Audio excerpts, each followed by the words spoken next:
Grim. What are we gonna do? Grim. That's how it looks. I'll take Grim right now. I am the Grim Reaper. Bit grim. The bosses are good. And make it grim. A grim tale indeed. It's a little grim. Meaningless and grim. It's the Grim! It's Grim. Pretty grim, huh? Things look grim.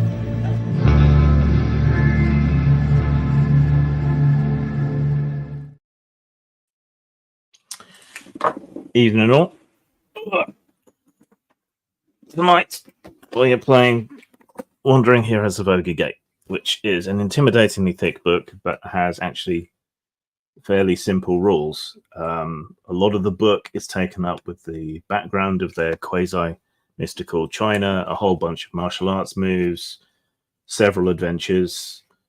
Yeah, it's a tome, perhaps unnecessarily so, but it's a fairly simple system. You have a die pool, D10s, typically between 1 and 6 dice. There's like a cap on how many dice. You roll those, and most of the time you just take the highest one. You compare that to a difficulty, which typically runs 2 to 9, and that determines whether you succeed or fail. So while the die pools are typically small, 1 to 3 dice for a skill, yeah, it's fairly loose and free flowing, and most goons type baddies, you're going to take them out in a single hit. So fairly simple, all things considered. I was also sent some time ago by the publisher a couple of other things. Seems like a fairly well supported game. This is the Sons of Lady 87, which is a whole campaign book, which runs to nearly 300 pages of campaign books. So they're certainly quite prolific.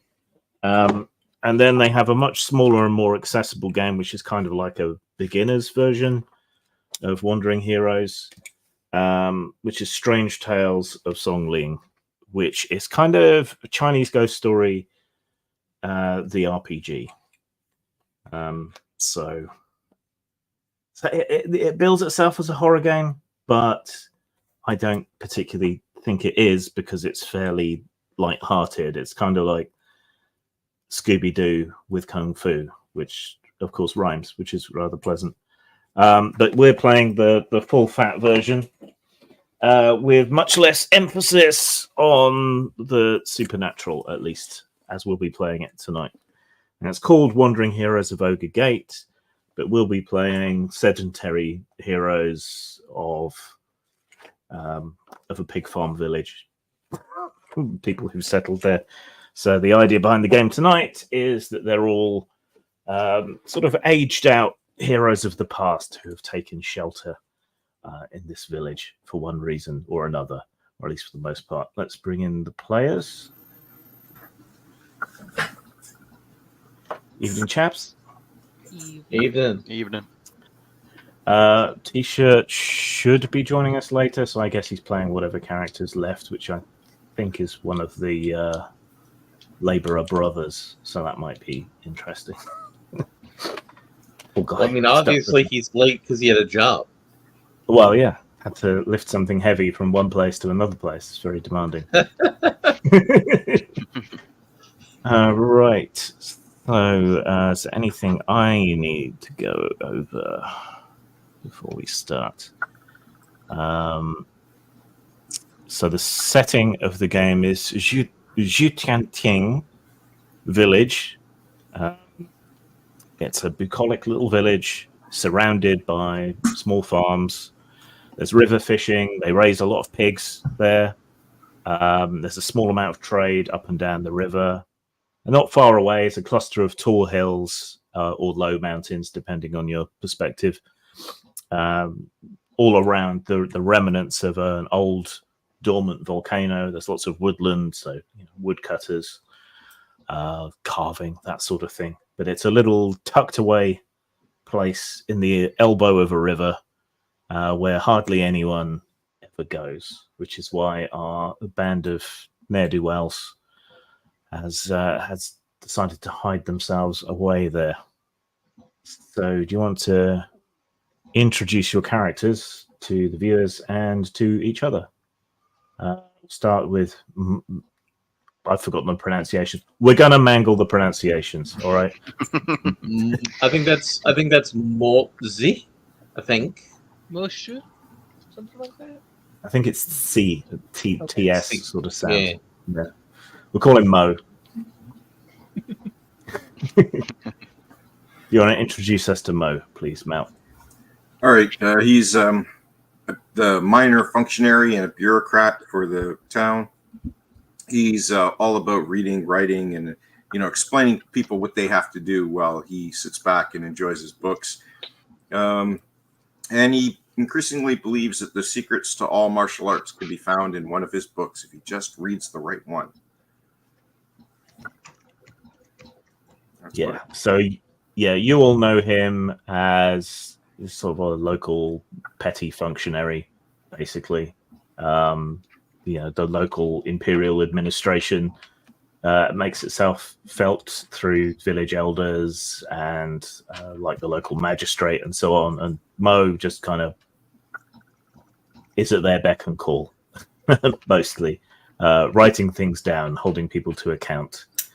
Knowing the letter of the law, all that sort of thing. He is like the only well-read person for miles around, other than the magistrate and the other functionaries. So he is a sea of intellectual rigor.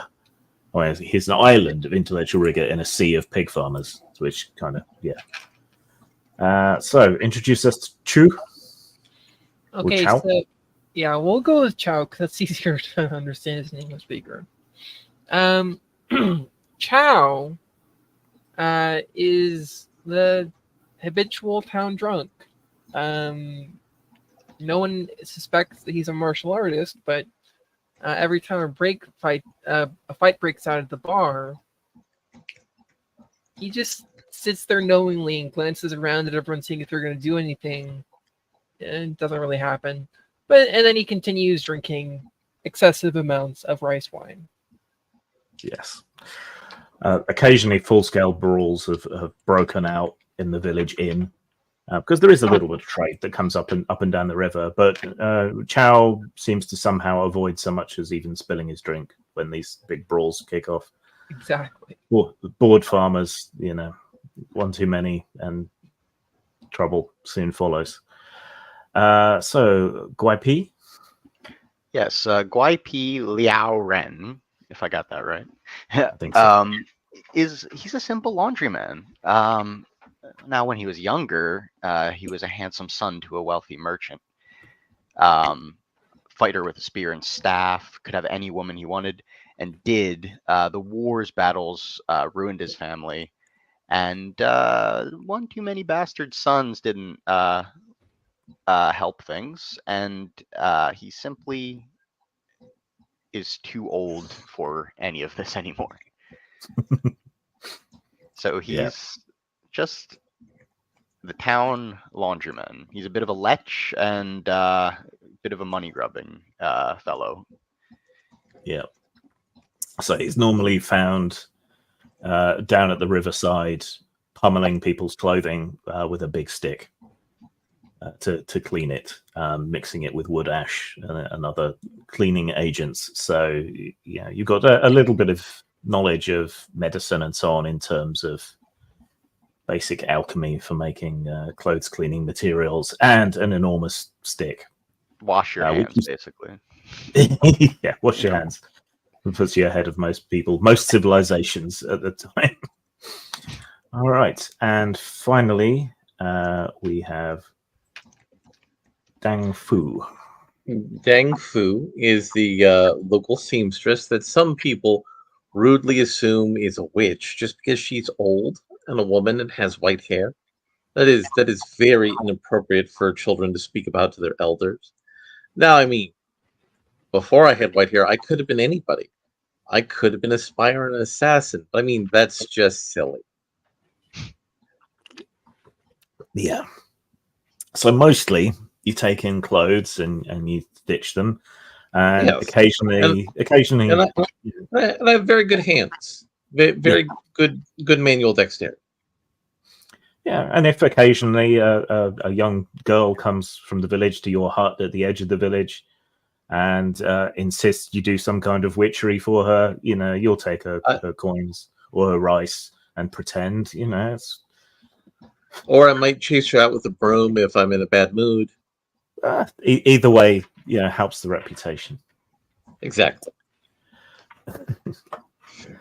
All right, then let me set the scene and we'll get started. Long ago in a distant land, I, Aku, the shape-shifting master... No, hang on. Wrong intro. Wrong intro, wrong culture. Sorry. Wish I could do a Mako impression. That would be good. All right. So, as our story begins, it is long ago in a distant land, some sort of quasi-mythical, quasi-mystical, quasi-historical China. We find ourselves in Zhutiangtang village with all the aforementioned descriptors that I gave before. It's mid-morning. Most of the farmers and that are out at work. The fishermen are plying their trade up and down the river. There's been no trade vessels for a few days. No barges have come down carrying goods for a while. So the manual workers are just sort of hanging out on the riverfront, being up to no good. Pigs run in the streets everywhere, wandering in and out of people's houses. Everyone's just kind of used to it, really, and the pig slurry in the streets. It doesn't smell great here, but after all the years you've lived here, you're kind of used to it. In the magistrate's office, Mo is probably reading because he doesn't have much else to do. The magistrate and the other functionaries that are above you left a couple of days ago to go to a nearby town to talk with the sort of next level up in the imperial bureaucracy, leaving you to hold down the fort. So you've been in charge for a while. So kind of like an ancient Chinese Hermes Conrad, I think. So what are you doing in your mid-morning? You're muted. Yeah. Since I'm in charge, I want to make sure everything is ship-shape. I'm having the farmers count how many pigs they have, how many chickens, how many fields are planted and what they have, and just making a bureaucratic list so that when they come, I can show them, I've taken count of everything, and I know, exactly how much the town is made, and how much we should pay on our imperial taxes and all of that. Yeah. So you're at your at the magistrate's big desk in the big chair, which is much comfier than the stool you normally perch on while you're working. And you've been sending idle children from the village square running to the various farms and marking them off and having them report back. So there's a lot of clacking of abacuses. Abacuses? I think it's abacuses. And writing down of notes in a great big ledger. Constantly having to re-prepare your ink block as you make all these notes. A child comes running in, bare feet, leaving little brown footprints of pig slurry along the boards, and proudly stops in front of the desk. Yes. He bows to you. I'm reporting from the Zhu farm. They have 15 head of pigs, 27 chickens, and they've planted 2 fields. Thank you. Anything else? No. Where do you want me to go next? To Loe's, down the road from them. Yes, sir. Bows again and runs off. You've been teaching them how to write their names, and they're all very impressed, so they're willing to do things for you like this. As he runs out, he lets out a loud oof as he runs into the leg of someone on their way in. and so it spins around and runs on past them. Who's walking in? Walking in as a pair of unkempt gentlemen. They're sort of, giving it the whole, sway your shoulders a lot walk. One hand in a pocket, the other just sort of hanging at their side. They got straggly beards and mustaches, matted, greasy hair as they come in. One of them hangs back and leans against some of the open frames on the inside of the office, and the other one comes up to the desk and puts his hands down on it and leans forward towards you. Yes, what do you want? You the magistrate here? Aye. What do you want? We're here to collect some taxes. You are not the imperial collector. Not those kind of taxes. What kind of taxes do you mean? I mean, you need protection. There's all kinds of bandits and horrible people wandering in the woods, marauding up and down the river. That's what the Imperial Army is for. Are they really going to come out here? I think you need some more local protection. I think you're in the wrong place. You should go. Perhaps I'm not being clear. If you don't pay us a small amount to keep you safe, then there's nothing to stop horrible accidents happening. Like what horrible accident? He leans further forward and then knocks your ink block and your little bowl of water over, spilling ink across your perfectly written ledgers. Oops. I reach over and pick the ink blot up and throw it in his face. Okay. Can you roll your speed, please? It says 2 bracket 1D. I don't know what that means. Let me just double check your sheet. If I can find my mouse pointer. There we go. So, Mo speed.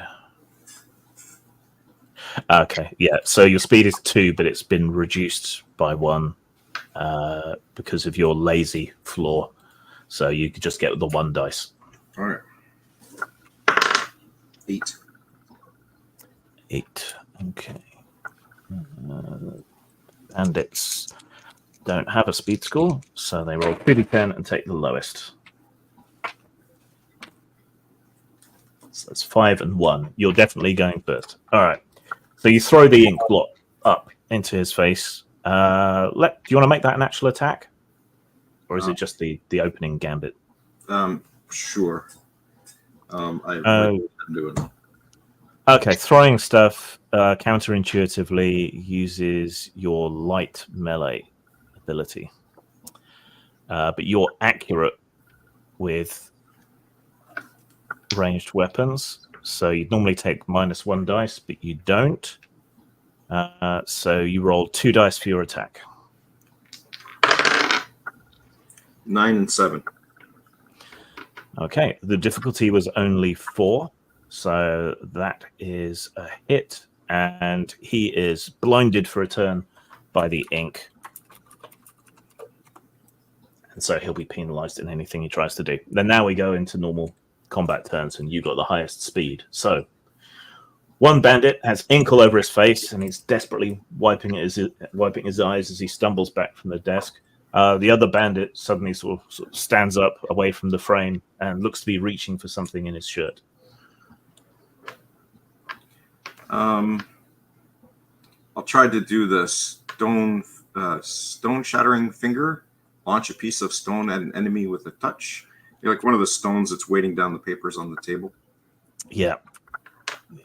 Yeah, there's some nice big. There's some expensive paperweights and little statuettes, and there's a few just stones from the riverbank that you use for weighing down. Yep, just a stone. So, just a stone. Okay, so let's have a look at that ability.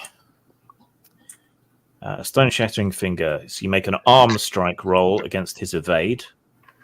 And that launches a piece of stone at an enemy with a touch, doing 2d10 damage with a range of up to 40 feet. Right. What's this 5d10? Take imbalance to shatter. So, yeah. So with all the Kung Fu powers, if you choose to empower them with Chi, you gain imbalance, but the effect becomes more powerful.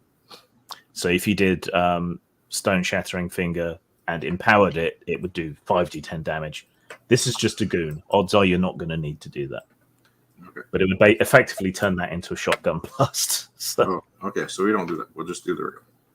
Yeah, so make an arm strike roll. I think you've got 1 dice in that. It says 2d10, take lowest.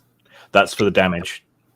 First you have to hit, so you roll your arm strike. Oh, okay. Which is 1 dice. Yeah. Where's that at? Under combat. Oh, okay. 5. Okay, that's more than 4, so that's a hit. And then you roll the 2d10 for the damage. Okay, so now I'm using this 2d10, though, not that 2d10, right? The 2d10 from Stonefinger, because not take the lowest? Yeah, now it's the Stonefinger. Yeah. 7 and 3. Okay, the bandits only have a hardiness of 3.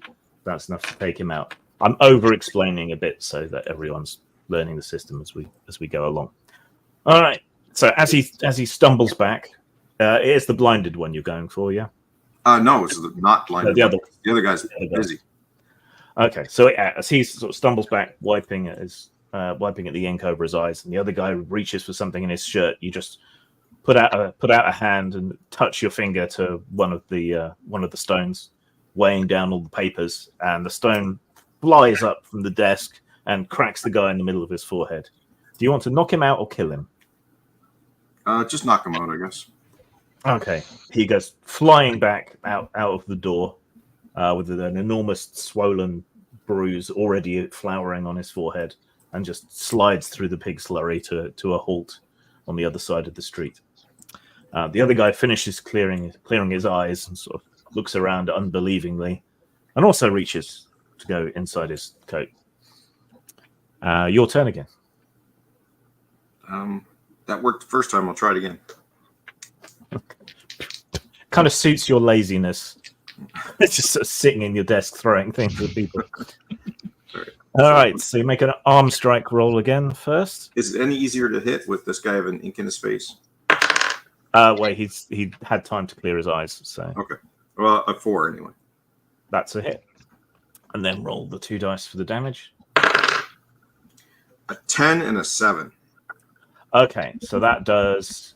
So if you roll a total success on an attack, which is what a 10 is, it does 2 wounds of damage instead of 1. So just so you know, but he can only take 1. So do you want to kill him or knock him out? Knock him out as well. Okay, so yeah, you reach out and tap another stone. It goes flying off the desk, smashes into his gut, knocks all the wind out of him. He struggles to breathe, slowly passes out, essentially partially asphyxiated by the blow. So you have one unconscious thug lying on the floor in your office and the other one out on the street. What do you know? Reading all those scrolls paid off.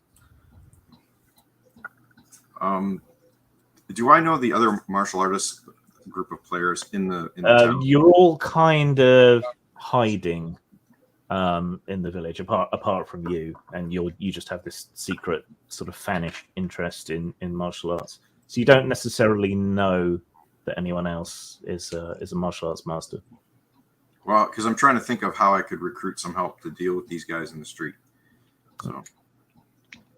So do you want to get up and head out to see what's going on? Yeah. I'm the one who fell in the building. I'm going to pull outside and dump him in the pig slurry, and then roll the other guy so he's in the pig slurry, and then look around for some help tying these guys up. All right. So you drag the unconscious thug with some effort out into the street and throw him next to the other one. Meanwhile, in the inn, Chow is enjoying a nice, big, cheap drink.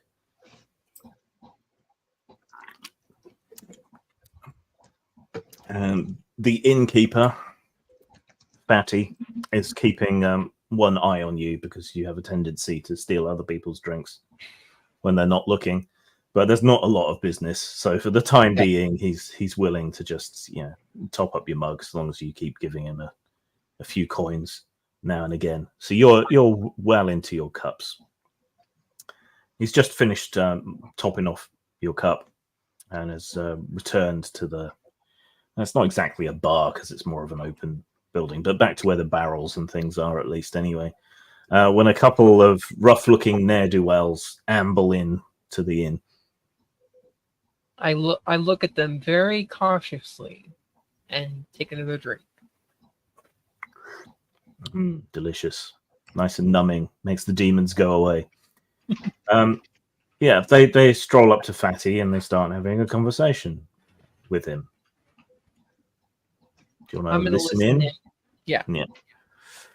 Oh, nice place you have here, Innkeep. So we're thinking, we hear you have lots of brawls and things going on in here. It would be good if you had some people around to help keep the peace, and it wouldn't cost you much, just a small amount from your takings and a bit of free drink. Fatty, for all he's not known for his enormous intellect, he seems to get the gist of what they're saying, and he starts going, "Oh no, look, no trouble, fine. How much do you need? How much do you want?" And they start haggling terms.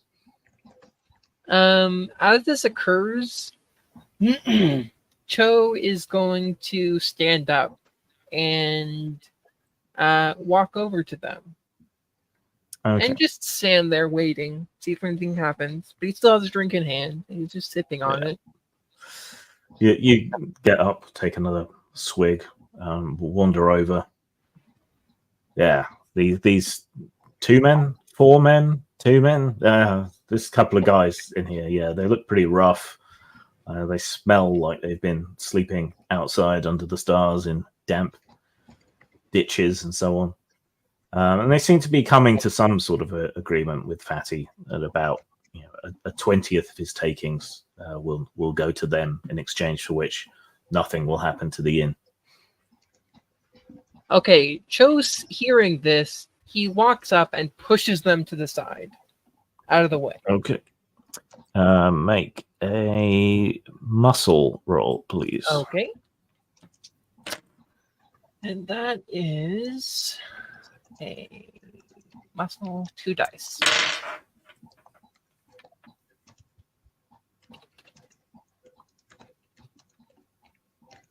That's a 2 and a 1. So not very good. Nope. Okay. You sort of sway up to them and say something that you think is witty and cutting as you sort of shove into them. I immediately forget what I said. Yeah, what you actually said was, "Hey." But when you barge up against them, they both push back against you, and you end up, stumbling back a bit in the inn. And Fatty goes, "No, but please, Chow, no trouble, please." They're causing trouble for you, my friend. You provide drink for me and lodgings for everyone else. They will not destroy this inn. It's fine. I'll just pay them, please. He means no disrespect. And the guy's like, not good enough. We're going to have to take a down payment now if you're letting the locals harass us after we come here with this kind offer to protect you. Protect from what? Bandits. Like you? Exactly. At this point, Cho is going to attack them. Okay. Roll speed for initiative. They are going to get the drop on them. That's 2d10, unfortunately. I'm not very fast. That's pretty good, actually. Oh. That's a 7 and a 2. Okay, so 7's the highest. Okay. So what do you want to do for your first action? I am going to do a leg strike. Okay. So just going to kick them. Well, I kind of want to like push them onto the like sweep my leg over their legs and kick them onto the ground. That's possible. Yep, you can try and do a trip. So you don't have a special kung fu for leg sweeps or anything, do you? Oh, well, I don't think So it's just I have leg so it's strike. just a straightforward kick attack. Okay, so your leg strike is normally 1 dice. You're better at punching.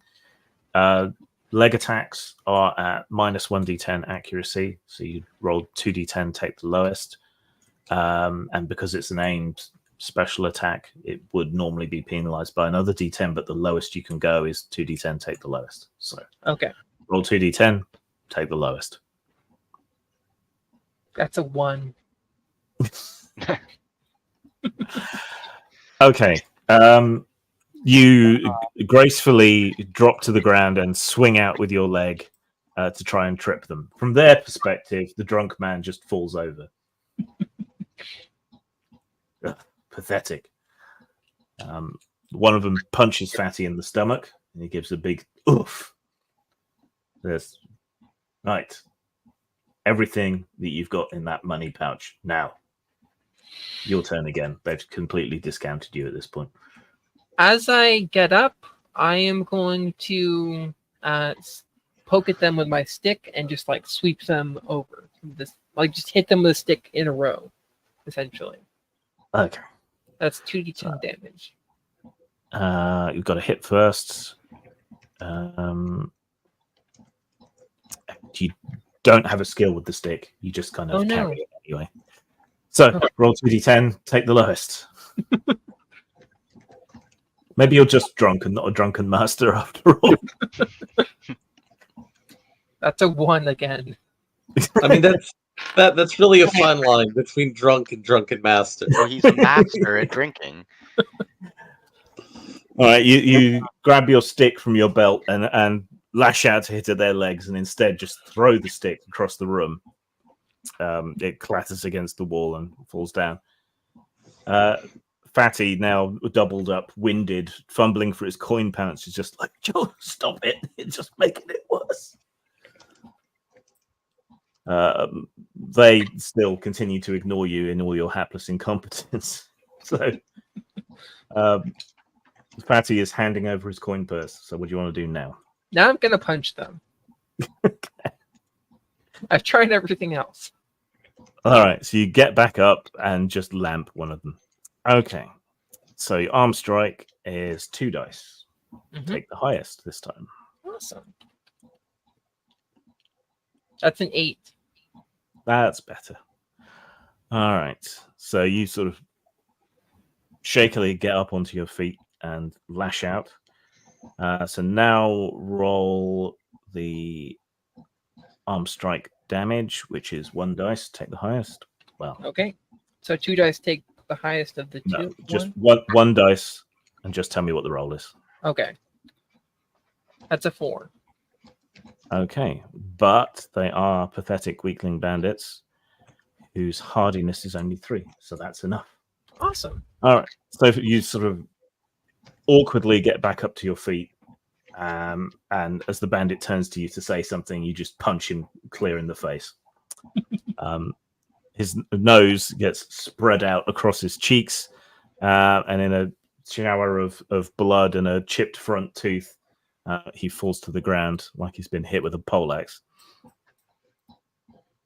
The other guy ignores the purse and turns and tries to kick you away. Okay. Right. So he does not have the kick skill, so he's rolling 2 dice to take the lowest. What is your parry skill? My parry. Let's see. It's 2, but then there's a 5 in parentheses. Yeah, so that's the defense score is the second one, so it's 5. His highest roll is a 5, so he managed to hit you. What's your hardiness? My hardiness is 6 in parentheses. So So I think the first number is what you roll, and the second First number one is your skill level, and then the second number is your defense score. Okay, so it's a 6. Kind of like how Dex adds to AC in D&D. Yeah. Oh, interesting. Okay, so there's a kick. So that's 1 dice. I think. Yes. Yeah. Okay. He actually manages to hurt you. You take 1 wound from your 3 wounds. Okay. He kicks you hard with a sort of stamp front kick, and you go sliding back along the polished boards of the inn a short distance from the blow. He's going to grab another one of the bottles of rice wine and take another swig and wait until anything else happens and then come back for the fight. Okay. All right, so you grab the bottle, take the drink, and then wait. Yeah. He draws his dagger and rushes you, trying to stab you. Okay. Do you have any counters? I think you do in your martial arts abilities. Dip of the Drunken Snake. Okay. So if his attack hits, you can try to dodge it. If you do manage to dodge it, you can spring back up and do a punch on him. So awesome. Let's see. Trying to stab you. He rolled a 9, so it's gonna hit unless you can beat that with an athletics roll. Okay. I have 2d10 plus 1 leap. So leap's not going to apply here. So just the 2d10. So you need a 9 or 10 on either dice. That's a 10. All right. So that's a perfect success. So as he stabs out with the knife, you bend back, almost horizontal. And then as he draws back his blade ready to make another strike, you come back up and punch him in the face. So that special ability means... Do I attack with an extra 3d10, or is it just... That's what I'm just trying to check. Do a strike at plus 3d10. Yeah. So make an arm strike with a bonus of 3 extra dice. So that gives you a total of 5 dice. Awesome. If you miss, I'll be impressed. That's a 10, an 8, an 8, a 6, and a 2. Okay, so a perfect strike. Now you roll your arm strike damage, which is 1d10. Okay. 10. Okay. So yeah, he misses with the dagger as you bend back and then come back up, carefully holding your drink to one side and smack him in the face with all the sort of recoil of you standing back up. He goes flying backwards into the tables and chairs and lands amongst them, unconscious. You hear some kind of ruckus outside. I stumble outside. You feel the bruising in your ribs from where he kicked you, but the drink is keeping most of the pain off. Meanwhile, down at the river, Guipi is hammering away at a big tub of clothing, knocking all the dirt out of it. A little while ago, some of the young ladies of the village came down to a little sheltered area of the river to bathe, and all their giggling and horseplay sounds has been rather distracting. And you've been trying to much progress, yeah. Yeah, and you've been trying to get a peek through some of the bamboo, and not doing too well at that either. You just finished hammering some of your frustration out on the clothing, which probably looks very suggestive from a certain point of view. When you hear some shrieks of alarm coming from the young ladies. Oh, what? I run over. Okay. How can I help you? I see you're in such distress. Yeah, you burst through a screen of bamboo and see the young ladies. Much too soon. Like, a couple of them have kind of dropped down in the water to protect their modesty. Another one has a bit of cloth up covering her. And there's a couple of rough-looking young men on the shore of the river calling out to them. Oh, come on! We won't hurt you. We're here to protect the village. gentlemen, are you here for your laundry? Your clothes are quite filthy. Great, says one of the girls. Another pervert. I'm simply the laundryman here to help. Bah! Go away, old man. Nobody wants you here. We're just wooing these young ladies. Wooing? That didn't seem what it was like. Wu Wing, you've met him. Lives down the road. Friends with Hung Lo. Well, that is what we're doing. Maybe it doesn't look like that to you because you're old and wrinkled and flaccid. Flaccid, my staff, while old, is still quite rigid. And I take out the laundry beating stick. Yeah. Are you threatening us, old man? No, I'm not threatening you. I'm simply taking a stand. You can pass me if you'd like. I draw a line in the sand with it. One of the young ladies, Fang, calls out to you. Guai Pi, if you get rid of them, I'll give you a kiss.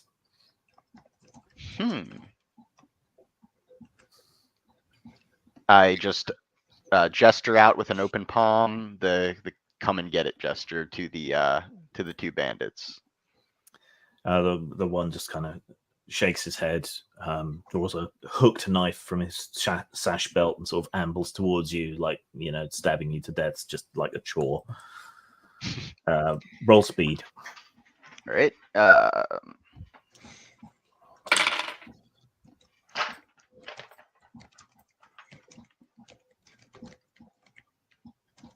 That's under defenses.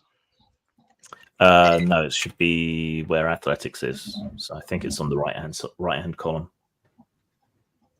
Okay, so one is one die. Yeah. All right.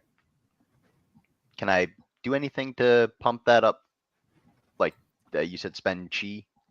Yeah, you don't exactly spend chi. Chi is like it ranks up your level. If you've got some of the martial arts powers might give you a bonus to initiative.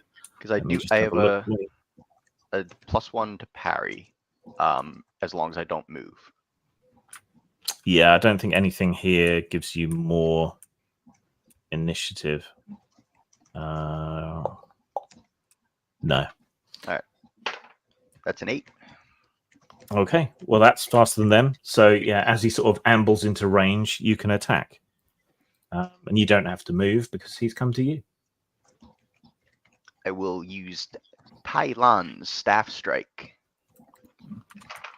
Okay. Let me just have a look at that. It's, medium melee is 3. Yeah, you're pretty good with your stick. So 3. Make a single attack roll against 2 targets, knocking them off balance for 1 turn. That's if you don't just take them out. Okay, so yeah, make your attack roll. So 3 dice. Because the staff has reach, so you can reach the other one as well. Okay. So I can take 8 again. All right, so that definitely hits. And then roll the staff damage against their hardiness, which is 3. So roll the damage once for each guy. That's improvised. Washing stick. 1d10 damage. 2d10. Oh, you should have rolled 5 dice to attack. Oh, my bad. But damage. Roll 1 die for each of them. Tell me what you get. 5 and a 1. Okay. So you brain the guy in front of you with a sort of downward swipe of your stick, and then sort of throw it up into the air, catch it at its end, lash out, and bash the other guy in his sternum. It doesn't do him any damage, but he stumbles and seems kind of knocked off balance. So it's all he can do to fumble his knife out, suddenly surprised that you've brained the other guy. So your turn again. The girls all start shrieking. All right. Let's see. Do I have a move for this? So just a standard attack, I'd be rolling 5 die. Yeah. All right. Yeah. Won't do anything fancy. Just go and bash. It doesn't do a lot of damage, but you can really control it really well. 8 again. Okay, well that's very definitely a hit. And roll 1d10 for damage. 10. Okay, so that's 2 wounds. Do you want to knock him out or kill him? Knock him out. Okay. So you follow up that lunge, swap your grip to the middle of the staff, and just beat him in the face with it. And he goes falling back into the bamboo and underbrush and rolls into the river onto his back and slowly starts to float away. Shrieking and screaming, the girls all run out of the river, so you get a nice peek. Grab up their clothes. My kiss. Fang plucks a broad leaf off a plant, kisses the leaf, folds it up, hands it to you, and then runs off with the rest. Always. Women today, no respect. Yeah. And they go running, screaming towards the center of the village. Meanwhile, at the edge of the village, sorry you're last, but yes, it gives everyone a good little intro. Dang Fu is working on a particularly tricky hem. Mm-hmm. When the curtain to your hut is drawn back, and a couple of rough, stinky-looking men make their way inside. Unfortunately, I can't do anything for your clothes until you have them washed. I have a friend. He washes clothes down by the river. Well, maybe we'll have to pay him a visit, but no. We are here to offer protection to the village, so we don't want him living here. I start immediately laughing, saying, "This is a village built on pig manure. Do you think there's money to pay you protection?" We like char sweet pork.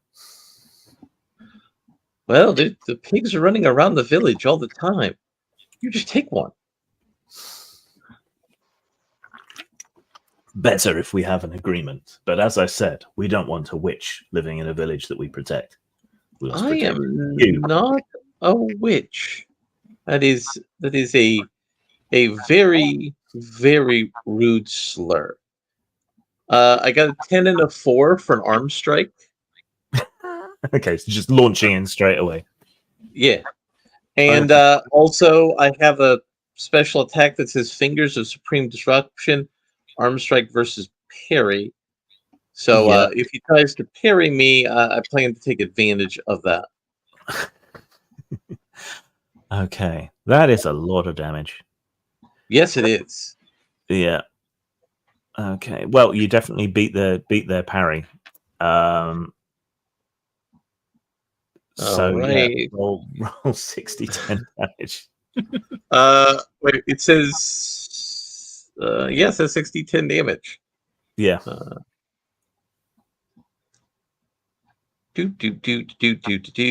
37. So you just take the highest roll. Yep. The highest dice roll? Yeah. The highest dice roll is 8. Okay. So that's 1 wound. And I look at him and then say, "Get out of here." Do you want to make it hot or cold damage? Hot damage. Do you want to kill him or knock him out? There's how many in here? It's just him? Him and a friend. Then I want to kill him to send the message to his friend.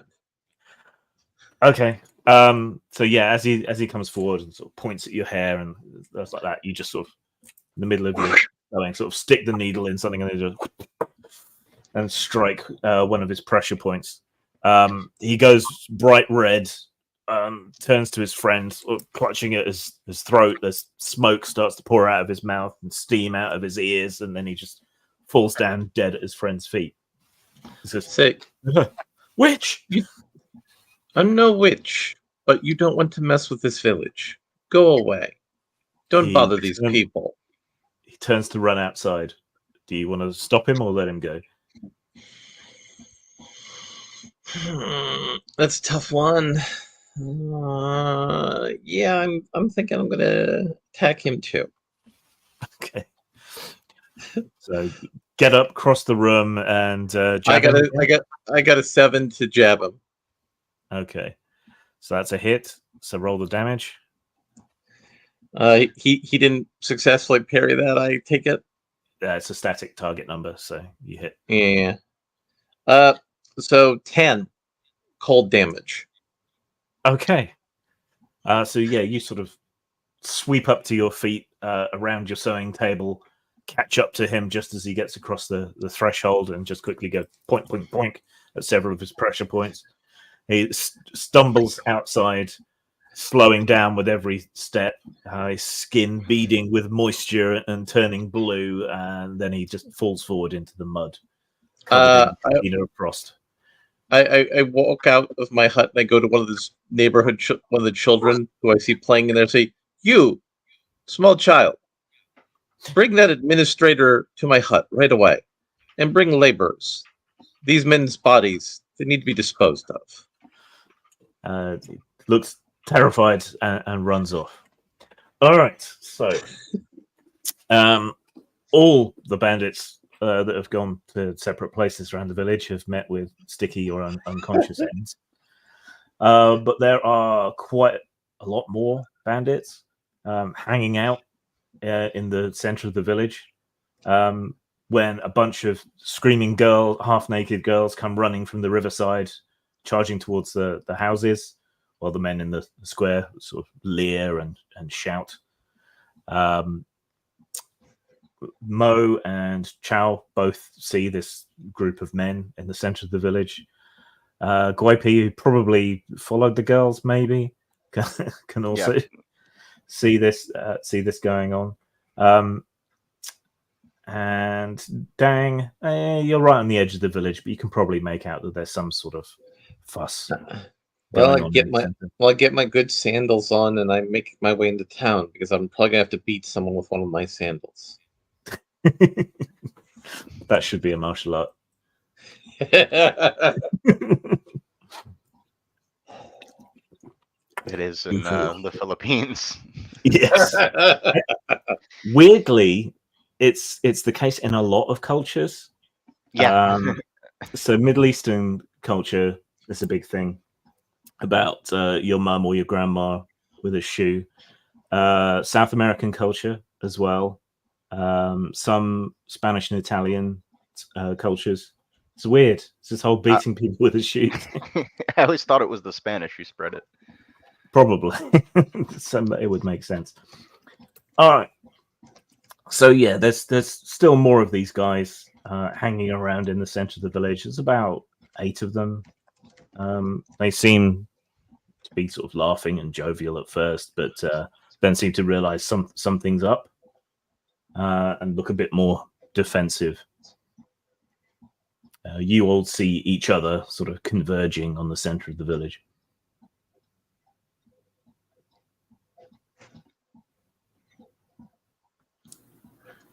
I start walking out and I pick up a handful of stones as I walk. Yeah, there's always plenty of stones. There's lots of gravel from the riverbank, and the streets are constantly churned up by pigs and people, so there's always stones. You pick up a couple of good ones and brush the muck off. I will loudly tap my staff on the stone streets as I'm walking towards them. Bonk, bonk. Is there somebody who looks like they're the leader of the group of bandits and men of ill repute? They're all much of a muchness, but one of them has a red sash that's much better quality tied around his waist. He seems to be the boss. I point to him and say, "You, get your men out of this town." What was And that, pick up- old woman? I couldn't I hear said- from your thin, reedy voice. Pick up your dead friends at my hut and leave this town. You killed some of my men? Yes. And I will kill more if you don't leave. A few of them laugh, but a couple of the laughs are a bit more nervous. Are you old people, the guards of this village? No, we're just tired. Tired of this. And drunk. I think you should go. You came to the wrong place. You young people do not have sufficient filial piety for your elders. It's very disrespectful. My elder is Huang Zhao. Not you, not this village. And we were instructed to come here and to secure money and goods, food for our band. So a handful of old people and some ink-stained bureaucrat are not going to stop us.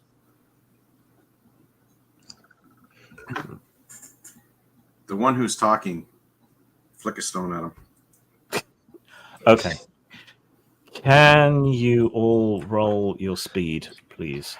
Okay. All right. Let's look up speed. Minus 2d10. Am I able to get the stone off as like a opening? Yeah, you'll get that attack, and then we'll go into initiative. I just want to get it. Where's speed at here? Under your Yes. athletic skills. Oh, there it is. I got a 6. So if it's 2, you roll 2 dice and you take the highest. 2 dice take the highest, yeah. So Chow got 6. I got a 4. 10. Hang on. Sorry. One at a time. Okay, so Glaupi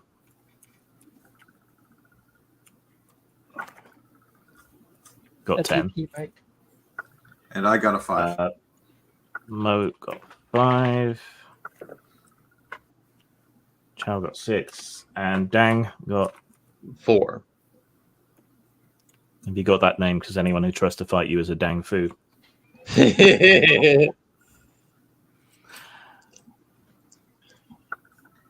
I misunderestimated just how deadly she was going to be.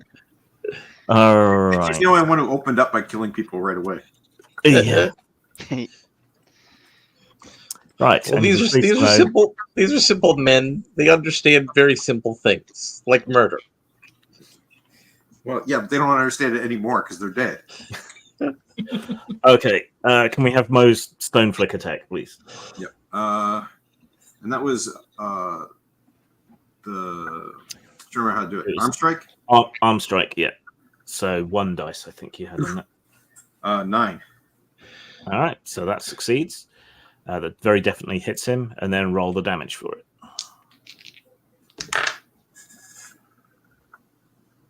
A 10 and a 6.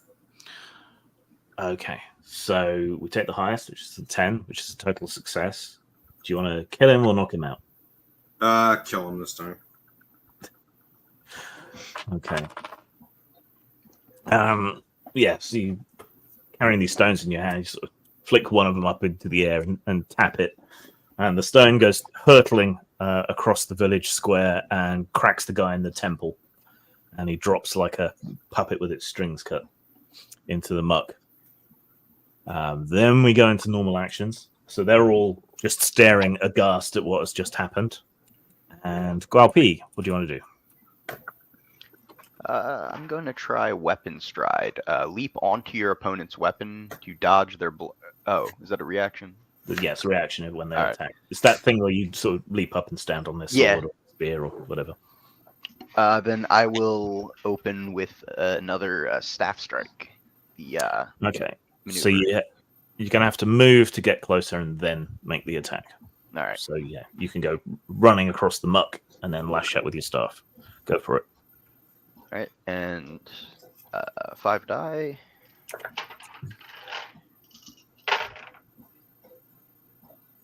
Eight again.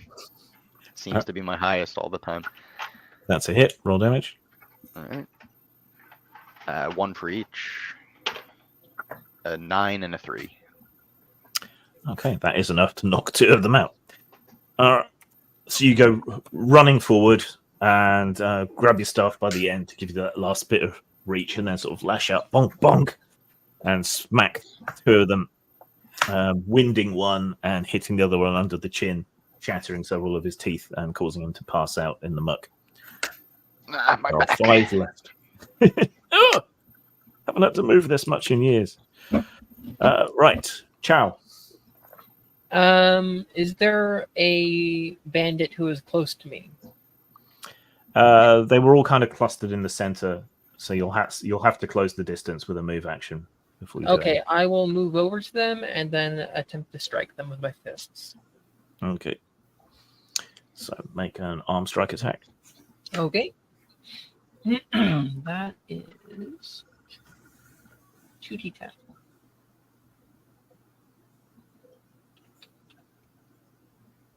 That's a 9. That'll hit all day long and roll damage. Okay. I believe that's a d10. Yep. 7. What'd you get? 7. All right. Yeah. So you go charging up, barrel into them, and lash out with your fist, sort of twisting and spinning, and then land a good blow in the gut, knocking another one of them out. So winded, he goes down into the muck and sort of slides away from you a few feet. There are 4 left already. Right. Now it is Mo again.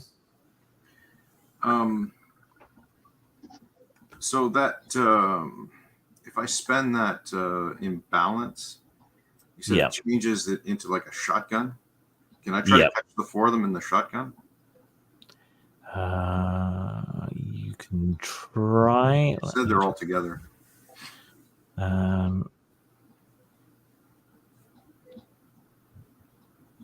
Oh, sorry. Actually, the shotgun one is blasting fist, which is what Chow has. So you can just make a single stone more powerful. Oh, okay. I think. Yeah. Sorry. No, but you shatter the stone into chunks, Yeah. isn't it? Wouldn't that be? Let me double check. Sounds like a shotgun. Yeah.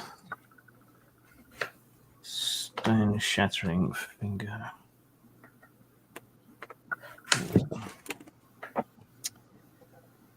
There's no index. That's the only thing that's bad. That is cardinal sin in all role-playing game books. Yeah, it has an enormous contents, but contents doesn't put everything in alphabetical order for you. So, That should be another drinking game. Does it have an index?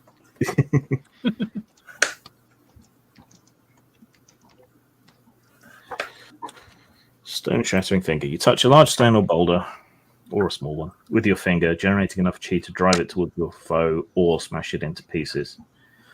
On a success, you hurl a large piece of stone at your foe, which does 2d10 damage with a range of 10 feet per rank in Naigong. If you choose to take imbalance, you can shatter it, hurling many chunks at your opponent.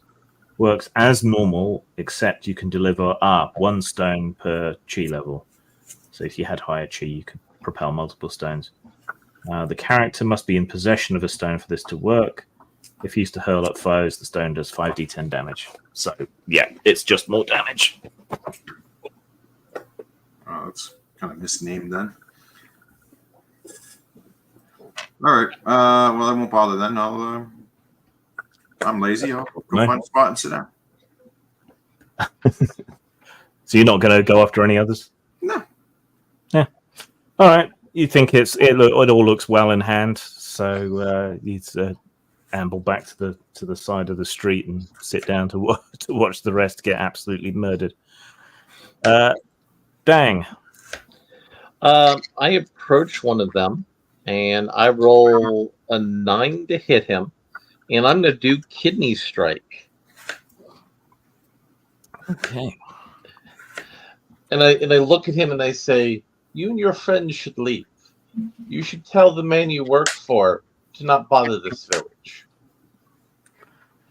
All right, so that's an arm strike. And do I still roll damage for that, or do I just take the special effect? I think you still do damage. So it's 8 damage. Well, that one, it will just be your normal arm strike damage. So Okay. if you're not using a pressure point strike, that's 2d10. Okay.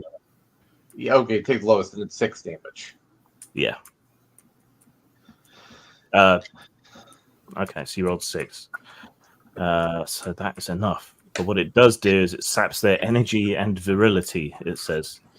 Yep. So, he's on the ground having a bad time because he has a bad case of bruised kidneys. yes. But yeah, you cross the distance and cripple him with a blow, and he's going to be unable to sustain an erection for some time.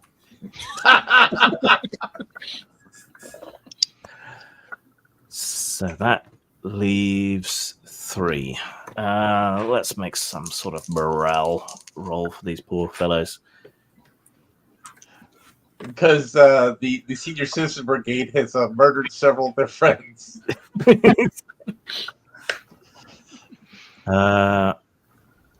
Okay. The 2 remaining ones grab their friend who you just struck and sort of drag him out towards the exit of the village, shouting back to you, "You'll regret this, you old bastards."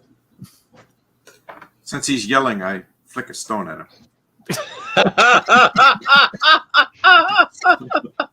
Okay, make your finger strike roll. 7. All right, the stone flies true. Roll damage. By the way, do I add accuracy on these rolls? Because I've only been rolling 1 die. But Only if they're behind cover, it compensates for the cover. Oh, okay. 8 and 6. Oh, excuse me, 8 and 9. Do you want to kill him? Yes. Or... yes. Yes. I tried being nice already, but our witch ended that. So yeah. So the pair of them are dragging their fellow. One of them sort of turns around. He yells these things back. He opens his mouth wide to yell again, and your stone goes straight in his mouth, shatters his teeth, and blows out the back of his head. The other guy shrieks, drops the other guy, and just runs by himself.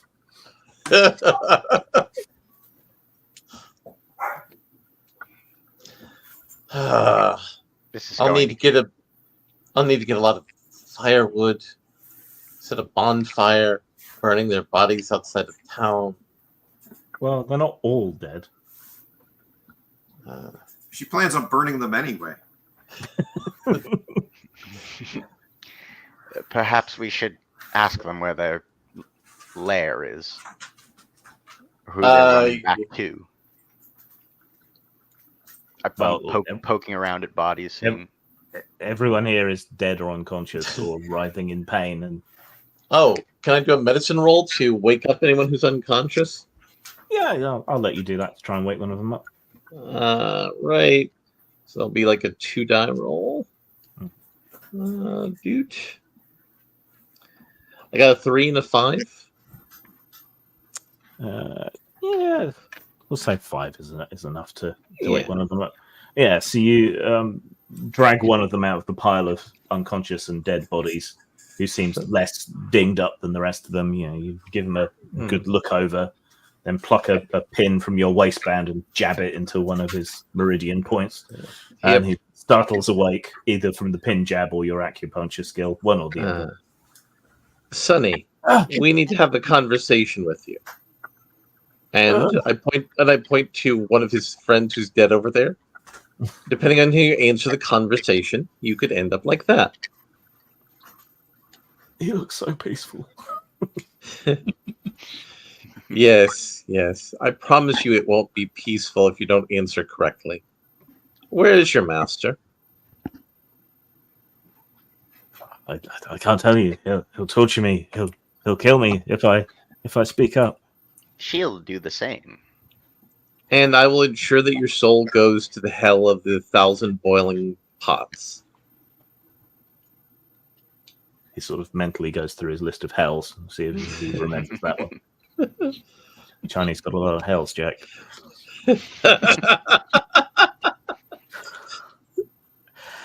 Let's see. You're trying to intimidate him, and you did invoke the many Chinese hells, which I like, so I'll give you a bonus dice. Let's see. A command roll, I think. Okay. All right. That hell is right next to the hell where pedophiles and people talking movie theaters go. 8. Got 8 on my intimidation. Yeah, so, but I was going to give you a bonus dice. So you could have rolled 2 dice for that. Okay. So just see if you get a 10 or something on the other one. Dude. I do not. Okay. God damn it, I've lost my mouse pointer again. This is trouble on multiple screens. Okay. Maybe it's the white hair. Maybe it's being surrounded by the mutilated corpses of his brethren. Maybe it's the fact that he just jabbed a needle in him. Or maybe he's just dazed, but he decides to spill his guts to a limited degree, at least. These bandits are in the service of Huang Zhao, a local bandit warlord, apparently. He tells you in terrible things about this man, which would be a montage if this was a, yes, this was a martial arts movie. So you would get, flashback short sequences of this Mandarin-like figure torturing and poisoning people and doing various horrible things, having people executed. You'd see that he's got like maybe 100 men in total, and some lieutenants who are a bit more skilled than others. And then at the end of the montage, the guy is just sort of breathing hard, and that's all I know. Young man, you reminded me of the time when I was 40. I give him a grandmotherly pinch on the cheek. Said, "You may go. Though, if you go to where your master is, you might not live long, so you might consider going somewhere else." He nods. Thank you, grandmother. He bows and kisses your feet, and then crawls off on hands and knees through the pig slurry to escape. Well, I look at the magistrate. So are we going to raid the Warlord's village encampment? Sorry about that. You have to repeat. I was speaking with my wife off camera. No. The dude told us everything we needed to know, and he then runs away, very, very apologetically, dragging himself through the pig slurry. And then I say to you, "So, are we going to go pay the Warlord a visit?" That sounds like a good idea. We need to express the Emperor's will that his villages be unmolested. Sounds like a whole lot of effort. Well, wait till they come back in force. Can you get me a spear? I imagine the blacksmith can make a tip for your pole there. Close enough. Okay, yeah, you can do a bit of preparation. So you want the blacksmith to make a blade for the washing pole. Yeah. Okay, so I will need to look up spear damage. And I'm going to go harangue the day laborers to gather up the dead bodies so we can have a funeral pyre for all of them. Okay. So conveniently, it's Pang Day and Pang Fei who are free, and they don't mind handling bodies. They've seen worse, and they're big lads. So they carry a big pile of corpses between them and start digging a big hole. Or do you want a funeral pyre? You said, wasn't it? A funeral pyre. It'll send a message when we approach the Warlord's camp, as he sees a large pillar of smoke. What about the other unconscious but not dead guys? Are they going on the pyre as well? I mean, we have to send the message. The message. We should wake one of them, though, so that one of them sees what you do. And then send yes. Hey, shit. That seems fair. Did you catch that, Grim? Before he throws all before she throws all the people on the pyre, we're gonna wake one of them to watch so that he can be sent off to tell. Okay. I think T-shirt, I think only the big labourer guys are left. It's Pang Day and Pang Fei. So and I don't know whether you've heard any of the playing yet or not. What's Galpi's? What's his? Is it light, medium, or heavy melee weapons he's got? Medium. Medium. Okay. So now looking for a spear.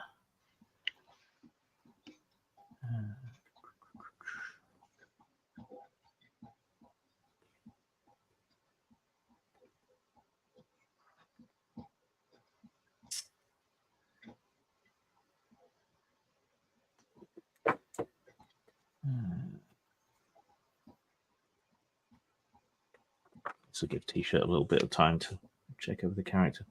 No, that's the sword.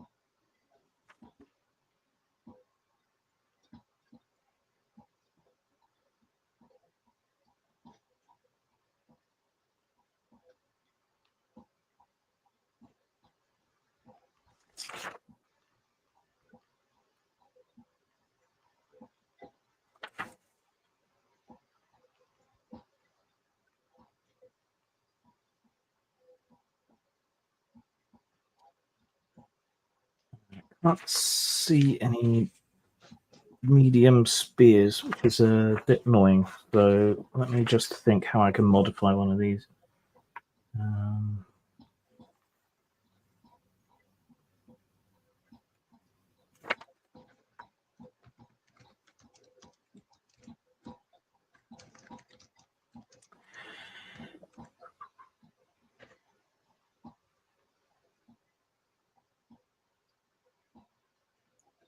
Okay, so we'll make it a smaller version of a Guandao, which is more of a sort of bladed staff, but it'll do. I'll just add the stats to your sheet. All right.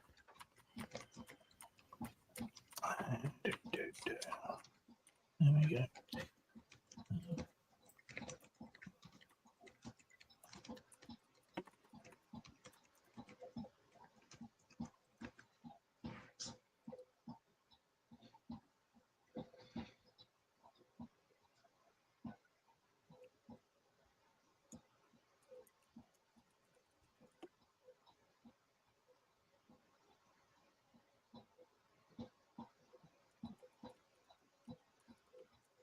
Okay, so it does 2d10 damage, but you don't have any bonus to hit with it because the blade throws the balance and stuff off because this is a late edition. Okay.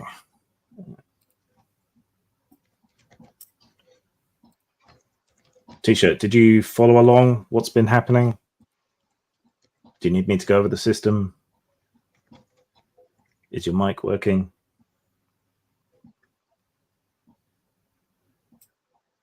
Are you at your computer? Yes. Aha.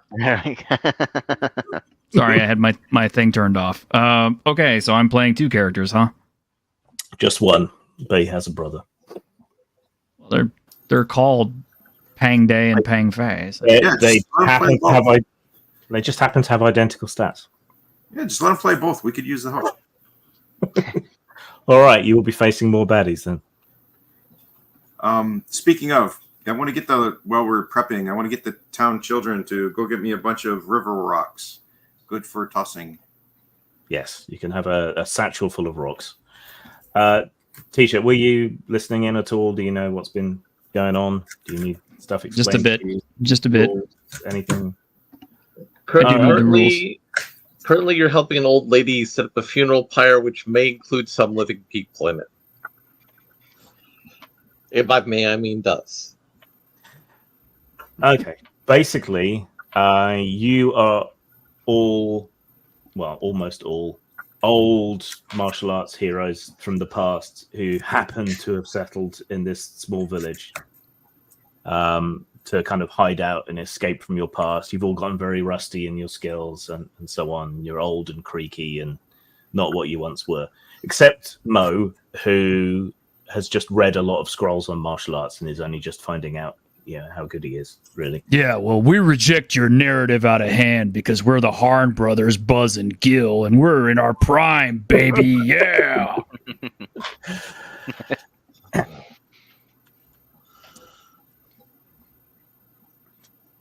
I don't know what to do with that.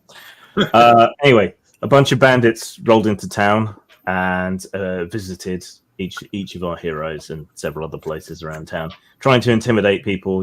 Protection racket.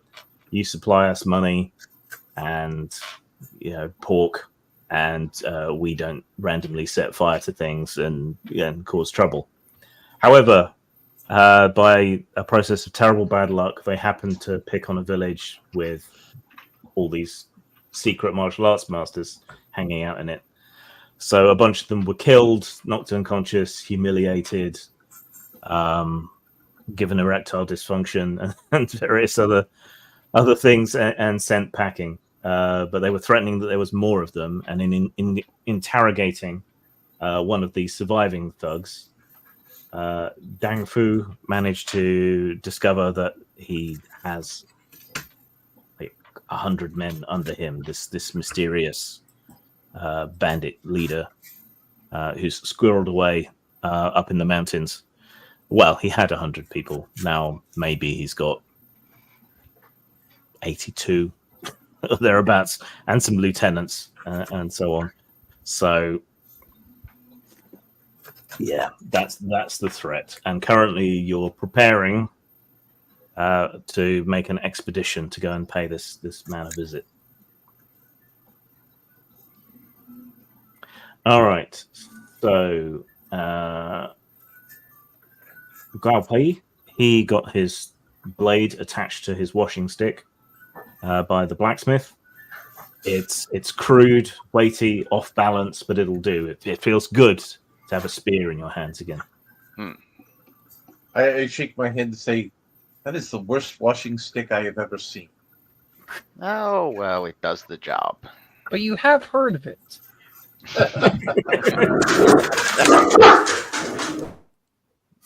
Dogs liked it too. Big dog. Yeah. And Mo is dragged off into the woods by a wild gang of wolves. Oh, Right. and Cho has a bunch of cups and glasses and bottles of rice wine, filling it up and drinking it. He just has them balancing on his arms really precariously, but they stay still. So he's gonna use those improvised weapons if he can. Fatty rewards you for protecting him by breaking out a gourd of very fine plum brandy and then offers it to you humbly He drinks it. For protecting my inn. He drinks it in like one gulp. Burns good on the way down. It makes those bruises not feel half as bad. Exactly. So Mo was getting some other people to get some rocks for him. Do you want to do any other preparation? I'll help with the fire if that's what needs help doing. Yeah. So I'll get some wood maybe. Yeah. Yeah, you drunkenly add some more wood to the pyre. And the one survivor, I go to him and say, you see this, what has been done here. Go tell your master that we are coming. And we will expect him to negotiate more reasonably than his attempt here. And I turn his head to look at the burning bodies, including the people who are screaming as they're being burned alive. Yeah, you're taking the white hair thing quite seriously. Huh?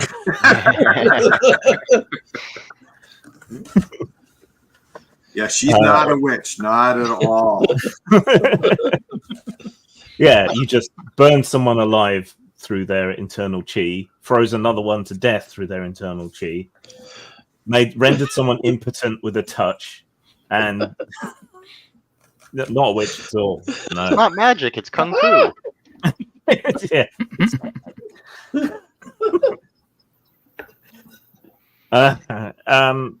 All right, last call then. Any other preparations? We've got a bag of stones, a spear, a bottle of brandy, which is now empty. Sent the last survivor packing. Well, the Han brothers will move stuff around if you need, because they're big and tough. Yep. I mean, I gathered a bunch of improvised weapons that I can use. So just a bunch of cups and glasses. Cups and and pots and bottles and things. Exactly. Okay. All right. Let me just figure something out here quickly.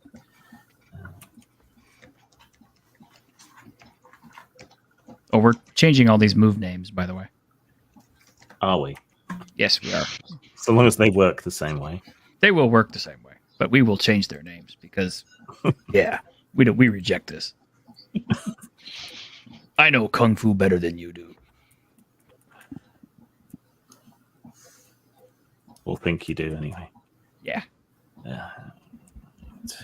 This is ancient mystical kung fu. Nothing that martial artists in modern day use. Yeah, well, we're masters of Nanto Soyoken, the South Dipper Twin Hawk Fist. And when we get you up in the Doomsday device, you're gonna meet the mat. Yeah! I'm also going to retrieve my metal fan. Apparently, I have one of those. Yes. All right. Yeah. So you go back to the office and get that up. Besides, all the Fist of the North Star techniques come from ancient China, so it's perfect. I should have guessed.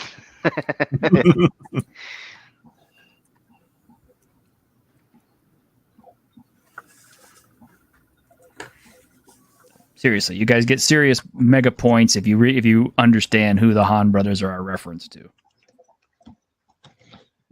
I feel like you're referencing the Barbarian Brothers. No!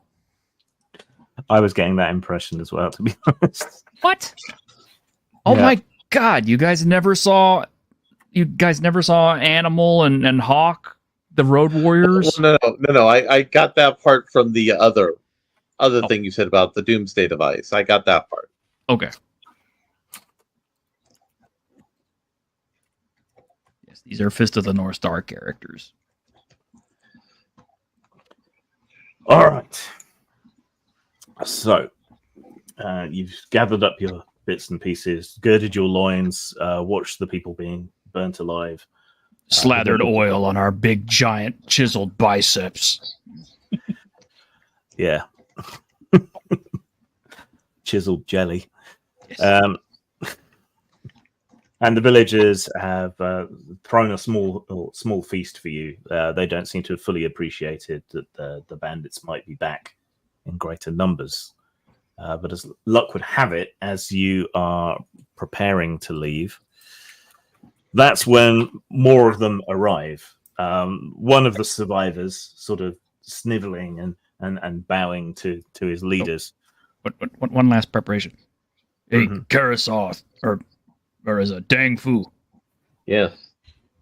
You got any more of that special Chinese medicine? You know, the one that starts with an S, ends with a roid. Well, I can help you with muscle growth, but it takes a long time. We're kind of looking for something a little quicker and faster, you know. So, What's in the bottle, eh? Magic potion? But that All was right. actually Anyway. a key thing Bruce Lee used in his muscle development. Was he used acupuncture and e-stim to enhance his muscle development. Yeah, well, we're not going to be like a little bitty Chinese puny guy. We're great big dudes. Yes, you are. We're also Anyway, the bandit chieftain's there. People are sniveling. The sweet smell of long pig is in the air. Oh no! Yes, it's just hard to differentiate from the smell of pig that's everywhere in the village because it is. But yeah, welcome to Foo's Long Pig Restaurant.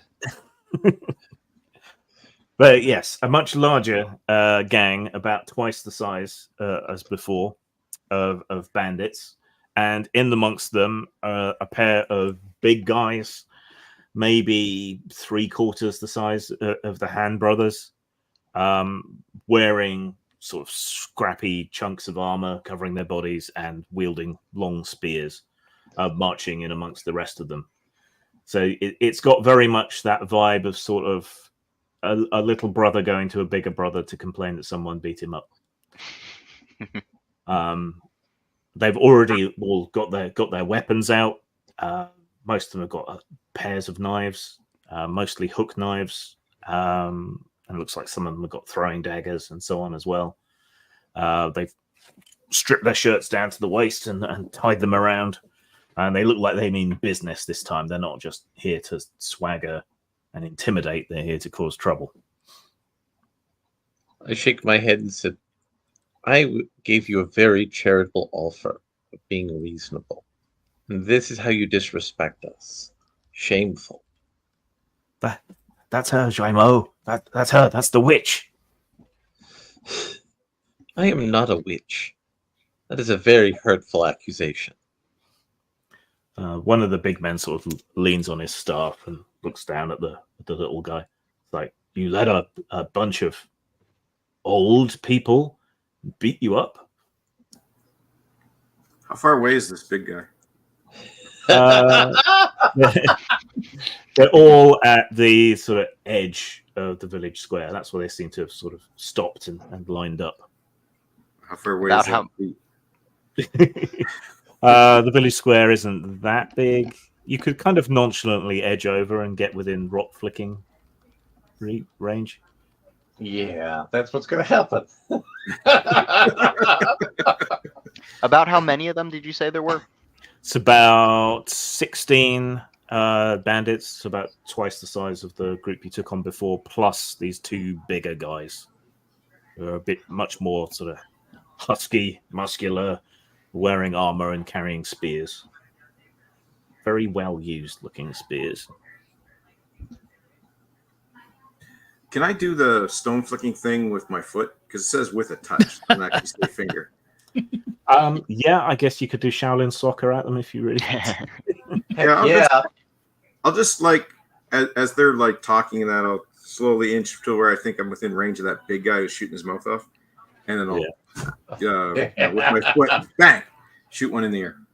He's just like pathetic, letting old men and ink-stained accountants beat you up, and then suddenly a stone comes flying across the square towards him. Okay, make your arm strike attack roll. 8. That is a hit, and then roll the damage dice. This guy looked like bigger and tougher than the regular ones. Yes, and his armor will reduce your damage roll by 1d10. I will take the imbalance. Okay, so that bumps it to 5d10 minus 1, so 4d10.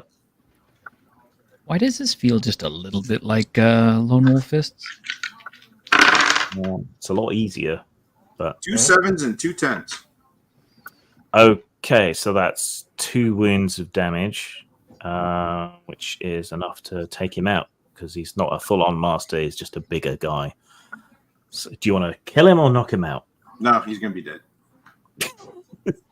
Write him up again. All right, so he's kind of mid-harangue of this little guy. Pathetic, letting these old men and accountants cause you trouble. when you essentially hacky sack him to death with a rock.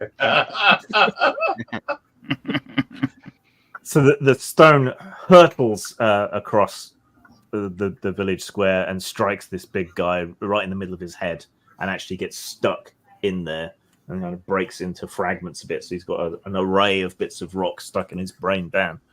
He goes cross-eyed, makes an Ahagao face for a moment, and then topples over backwards into the big slurry. The other big guy goes, Jimo! No! And then points with his spear. Kill them! A lot! Kick another one. The other big I guess it's our turn now. Now initiative. So roll your speed. T-shirt, that's D10s. If you don't have any speed, you roll 2 and take the lowest. And you just tell me the highest result. We're probably going last because I rolled a 1 before I even checked anything else. Okay. And I don't see these guys as being really fast, so... No. Let me just look up that imbalance thing again quickly. Ungainly. Yeah. They have a evade and stealth value that are pretty low. So. Yeah. All right. So the Kung Fu imbalance thing.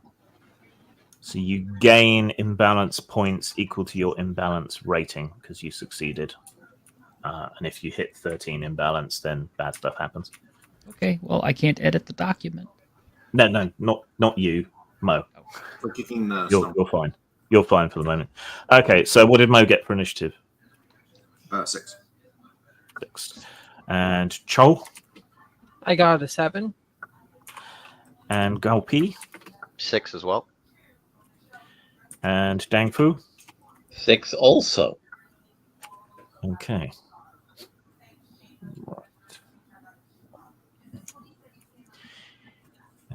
You can basically do 2 things on your turn. There's a cheat sheet at the top of the character sheets if you want to double check what you can do, but you know me, I play fast and loose with this stuff. We have no Neil today. Oh. No, he's... I can't remember what he's doing, but something. Right.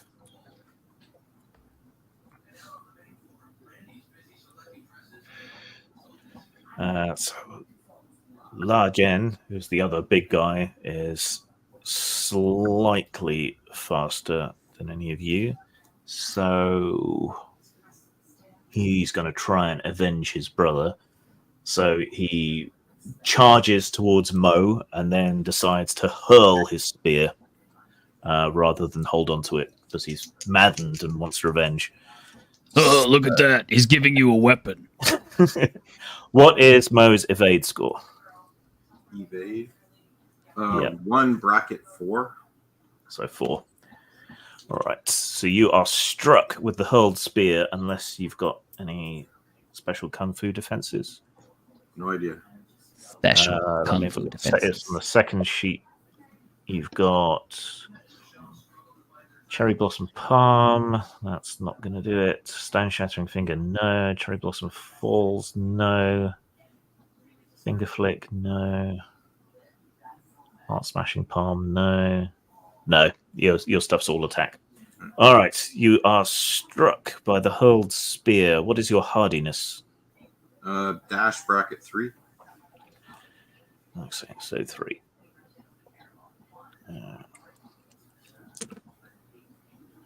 All right, you're struck a glancing blow by the spear. Its point tears through your robes, especially imported from the regional capital.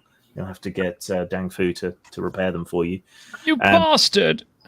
And lacerates your soft puddingy academic's flesh beneath, carving a cut across your side. Lose 1 wound.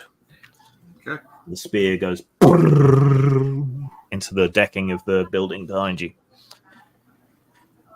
And now it is Q's go. Okay. I am going up to the closest fighter, and I will leap towards them and punch them. Okay. So yeah, you go charging towards them, kind of leap through the air, fists in front of you, almost as if you tripped over.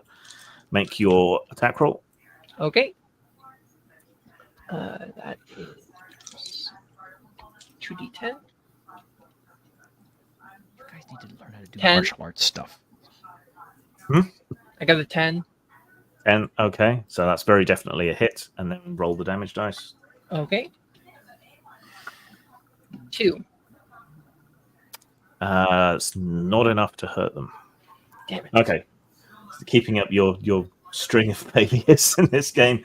So you go charging forward. You look like you tripped over and swung past them in your drunken stupor.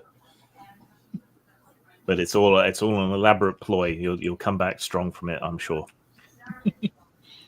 Right. That's actually something they should build for the Drunken Master character. That the number of failures you have gives you a bonus you can apply in the back end. That would be quite good. That could be a special martial arts power that you can kind of bank failures or something and then spend them. All right. So Mo. Makes us stronger. Since he politely stopped to throw his spear, I kick a stone at him. And I'm doing this as my as a single action, so I get an extra die on the roll. Yeah. I actually read the thing. Grab a stone out of the pouch and A 9 and a 5. That's going to hit all day long. Damage is -1 dice because of his armor. I'll do that same thing again. With the Okay, so -1. Yeah, boost it to 5 dice. -1's 4 dice. 10, 7, 5, 4. 10 is 2 wounds, which is enough to take him out. Do you want to kill him or knock him out? No, he's dead. All right. So having hurled his spear, he's still charging towards you. You grab a stone out of your pocket, flick it into the air. No, I kick one off the ground. Oh, kick it off the ground. All right, you kick one up and kick I like it the towards hacky him. sack thing. Yeah. It smashes into his chest, breaks his rib cage, and the broken bones pierce his heart. Inertia keeps him going a few more steps, and then he pitches face first into the mud. Haha. All right. Galpi. All right. I will leap into the fray with a bunch of these bandits using Spear Swipe. Okay. Attack up to 3 people around you. Nice. Roll against all of them. I think that means you make 1 roll and it attacks all of them. So let me just double check. Spear Swipe. Melee versus attack up to 3 people around. 1 roll against all of them. Yeah. Right. So the attack was a 10. That's a special success. Yeah, that's a total success. So that's very definitely a hit. And then roll damage individually for the 3 targets. 6, 9, and 9. 6, 9, and 9. That's going to take them all out. All right. Are you trying to knock them out or kill them? At this point, kill them. Okay. You run forward with some of the speed and lightness of step of your youth, jump into the air and twist, landing in a spin with the blade jutting out. They're cut across their guts, across their chest, and the blade sort of lodges in another guy's thigh, and then you pull it out, and blood gushes out of his femoral artery, killing him almost immediately. So yeah, you're now in a small ring of bodies and parts. Oh, there's none left? Oh, there's 13 left. Oh, okay. Dang Foos go. Who's the most impressive looking one that's left? Me. Them. All the impressive ones are dead. The others are just sort of generic low-life bandits. Disappointing. A 9 and a 6 to hit? Yep. So, but what attack are you doing?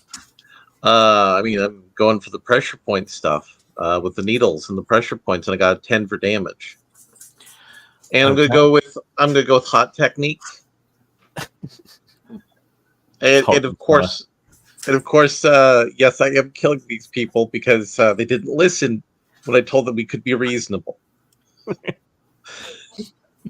Okay, so yeah, you run gracefully into the periphery of the somewhat panicky bandits and lash out with one of your sewing needles, leave it stuck in the guy. He sort of stumbles away from you, turning red, steam pouring off his skin until he collapses and kind of burns up from the inside out, ending up looking like Aunt Beru. Well, I was thinking he looks kind of like the guy who was a martial artist in Big Trouble in China, where he started blowing up and steam coming out of his ears. Yeah. Grim, All right. before you continue on, for that imbalance thing, I just read this. If you do a total success, which I did on both of those, you don't get any. Because I counted on both of them. I just noticed it. Okay. Yes, don't worry about that. That's an important thing for us to know. Yeah. So there's 12 bandits left, and I guess they're gonna split their attacks between you all. So it's 1, 2, 3, 4, 5.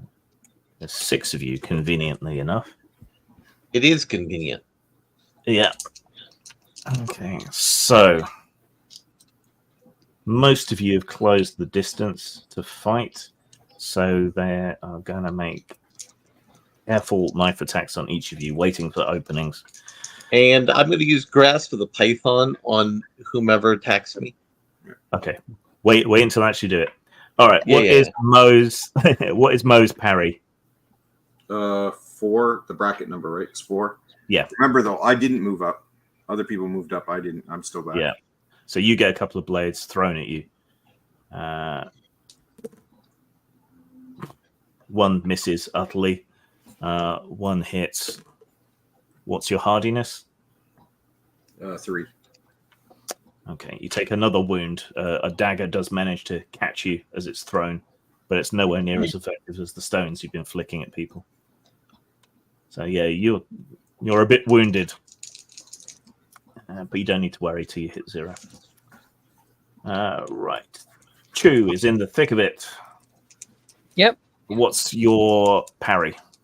My parry is 5. Okay. And what's your hardiness? 6.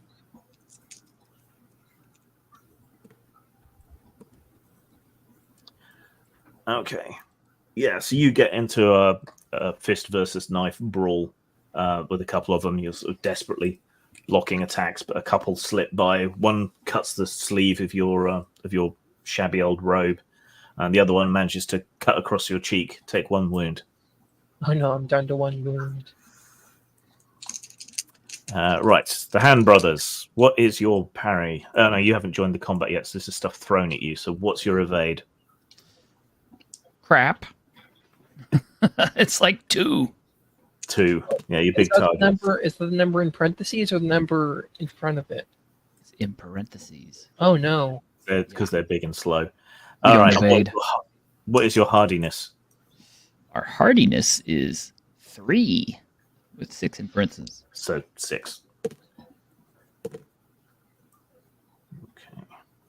Okay. The first brother takes 1 wound as a rather small-looking dagger embeds itself in his bicep. No, we don't, because we have iron body. Okay, well, let's look that up. Muscle versus attack roll. Okay, roll. It deflects mundane attacks. Yeah, so roll your muscle. Okay. How many dice are we looking at there? I got 3 muscles, so 3 dice. You need to get 7 or higher. What sorts though? D10s. D10s. Okay. It's D10s all day, baby. Okay. Well, I got a 7 and an 8 right there. Okay. You turn your body to steel, and you all see it. This dagger goes flying, hits into one of the brothers' bicep, and just pings off. And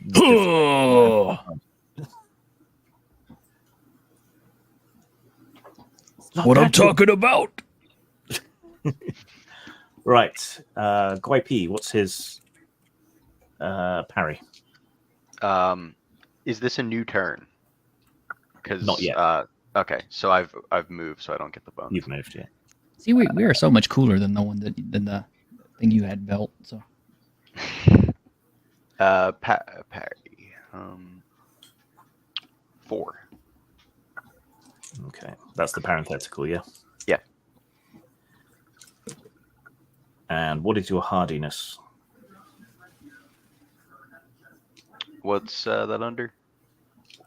It should be under your physical abilities. No, it's defense. Yeah, it's defense. Should be in there. Hardiness is 4 in parentheses. Okay. Okay, so you're beset by 2 men. One kind of distracts you while the other one comes in behind you and stabs you in the butt with his dagger. Take 1 wound. That is rude. Yeah. That is rude. I don't get the hero stab. I get the comedy stab. Yes. Ow! Oh, yes. And lastly, Dang Fu. What's Dang Fu's parry? Dang Fu's parry is... Come on, Google. Let me... Actually, it's 5 in parentheses. Okay.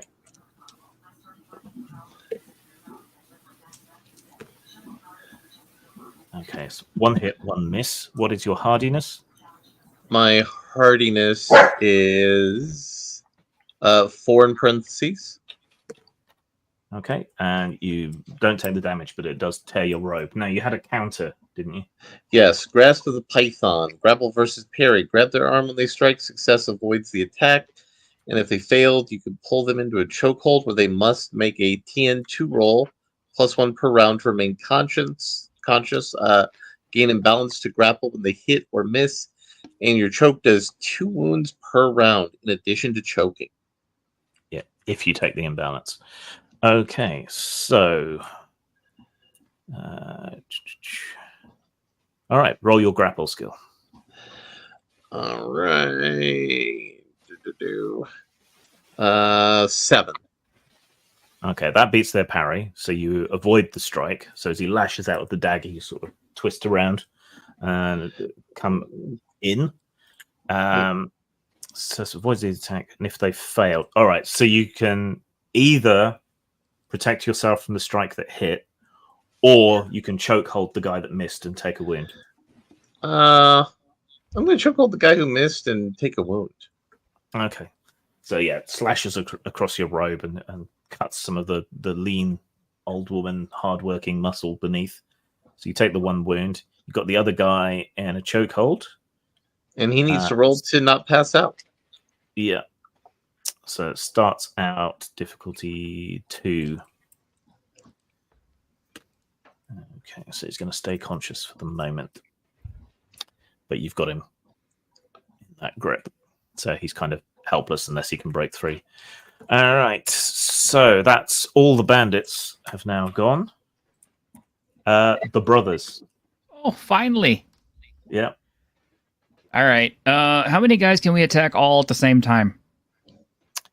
Unless you've got special martial arts moves, pretty much 1 guy at a time. Though I could probably let you attack multiple guys by taking dice penalties. Oh, just kind of sucks. It just, really, really figured that they would like be sweeping through dudes like, scythe, wheat, but okay. Yeah. Well, we'll just grab the nearest dude and attempt a Sorakusoha. Which do is? hands of the hawk. So it's grapple versus parry, then grapple versus hardness. Okay. Sorry, which one was that? Hands of the hawk beak. Yes. Okay. These are right. Yeah, that's like a grab and break type attack. Okay. Yeah. So make 2 grapple rolls, 1 for each brother. And they only have 1 dice? In grapple? Yeah. Yeah, because they're more about punching. One dice is not bad, especially against mooks. Okay. Just what do I need to roll? You need to roll 3 or more. So I got a 5 and a 3. So all right. So each of them grab someone. Yep. Then roll grapple again versus the enemy's hardiness, which is 3 as well. got a 4 and a 3. Okay, so that's successes. Both rolls succeed. You injure the enemy as well as wounding them. But these are mooks, so do you want to kill them or do you want to just knock them out? I think they're kind of dead because what it looks like is an aerial drop technique that is done by the Han brothers working together, where they basically just slice through their foes with their hands and stuff. It looks really cool. Okay, so the brothers charge into the fray, and there's the sound of snapping limbs and breaking bones and screams of agony, and 2 of the bandits are down with... That's how you do it. Now it's a new turn.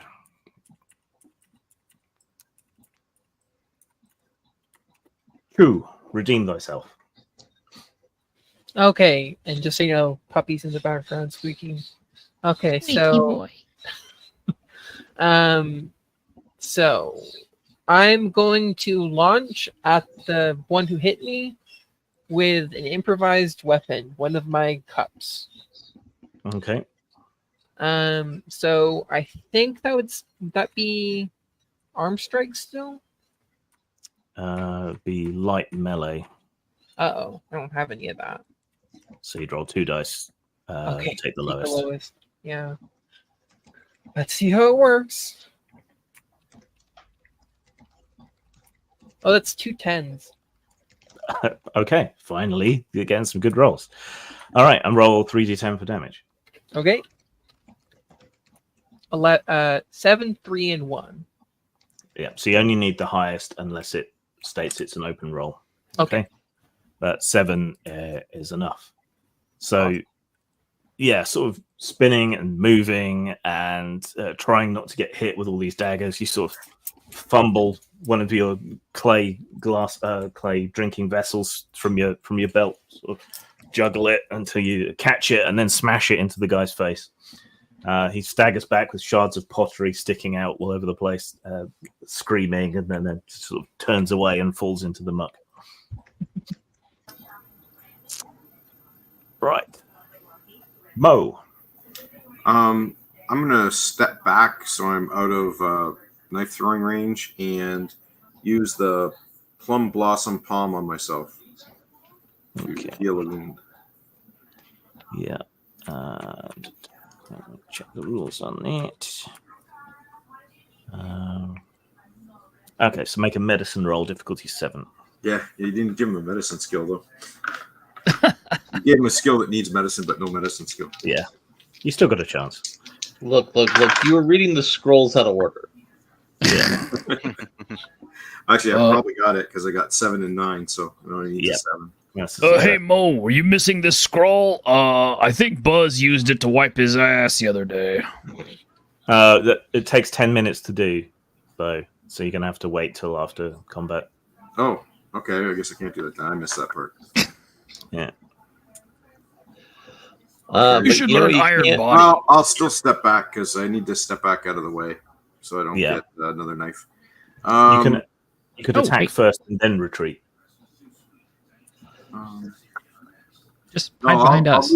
I'll move back and just go full defense. Go on defense. Okay. No, just hide behind us. We'll protect you. But I'm already at the back. You guys are up there. Right. I'm standing back 40 feet. All right. Yeah. You scurry back into cover. So move is taking you out of range unless someone comes close and then throws. And you can increase all your defenses by 1. So that's good. Right. Gralp. All right. I will keep keep like them. I'm picturing them just sort of circled around me, and I'm just lashing out with the spear. I'm gonna perform the same technique again. Yeah, good for crowds. So yeah. All right, make a Spear single strike. attack roll. Right. 9. That's going to hit them all, and then roll damage individually for each target. Their hardiness is 3. 10, 10, 5. Okay. Yeah, so you keep the spear staff spinning, getting used to the weight of it now, and just keeping them at bay. And then occasionally you shift your grip and lash out, and in that way you're able to pick off 3 of them in rapid succession. Right. Dang.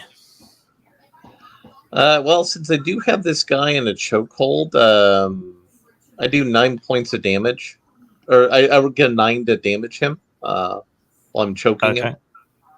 Yeah. That's enough to either break his neck or choke him out. Choke him out. Okay. You just grab your own elbow and squeeze a bit tighter until he goes limp, and then just drop him to the ground. Yep. Okay. Right, now it's the bandits. There are 5 bandits left. 5 out of how many when they started? 16. And 2 big guys. Yeah, so 5 out of 17. Yeah. They might reconsider their odds. Yeah. Okay, they fail their morale roll. So the remaining bandits, who are mostly the ones circling the circling Galpi and looking at their dead friends, they sort of share a glance and then run, scattering in different directions.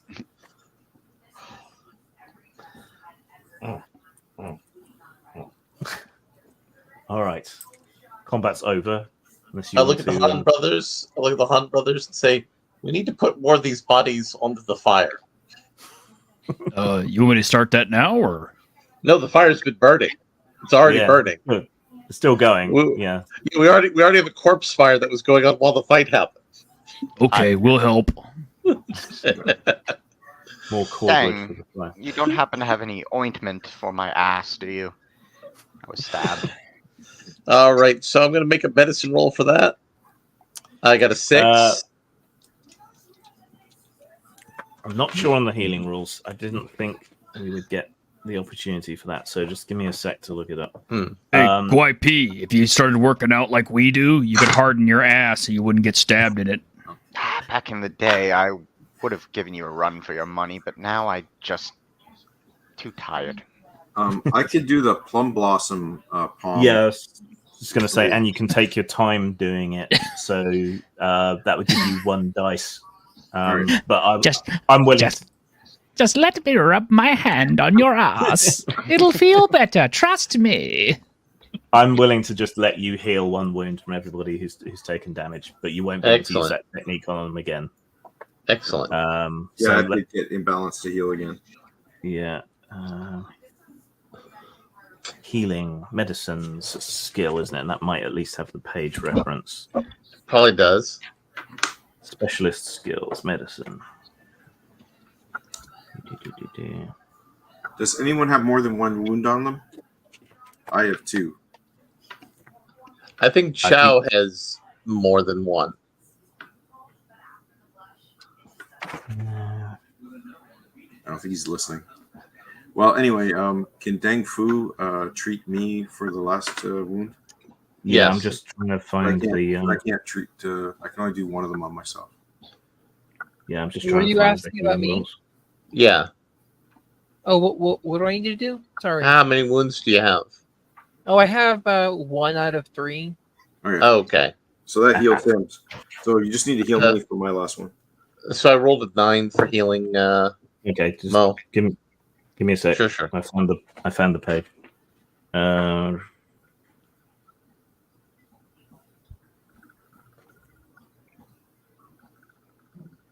Okay, characters normally heal 1 wound per rank of chi that they possess each day.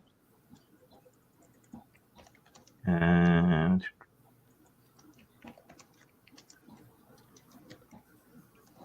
I'll say with your applications of medicine, you can heal 1 extra wound. So a combination of Mo's martial arts techniques and your herbalism combined. But that's all the healing any of you are going to be able to get. But I think that brings everyone back up to full, doesn't it?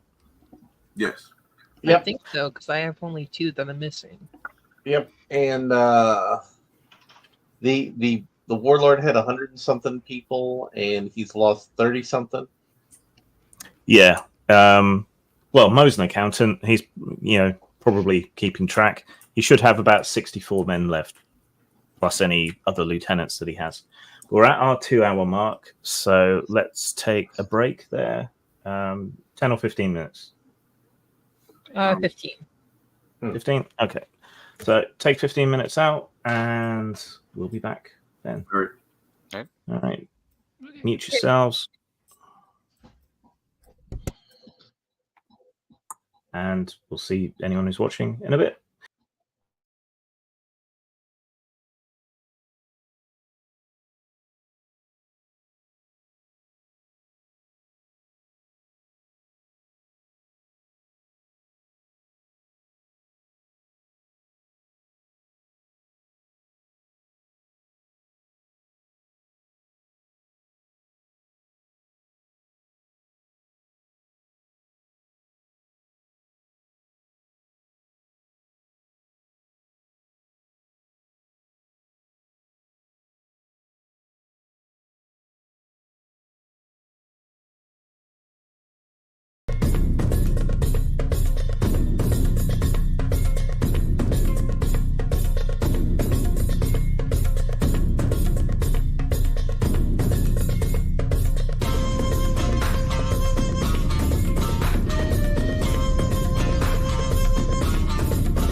All right, all right, all right.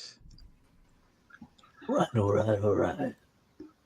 Wow, this thing's got a companion app that just huge amount of special attacks and stuff in it. Yes, I saw that. Yeah, that is rather encyclopedic in its powers and moves. So how much does this cost if you were to purchase it? I got it right here. The cover price is PDF is about $50, I think, for the. Actually, the PDF is pay what you want. Oh, okay.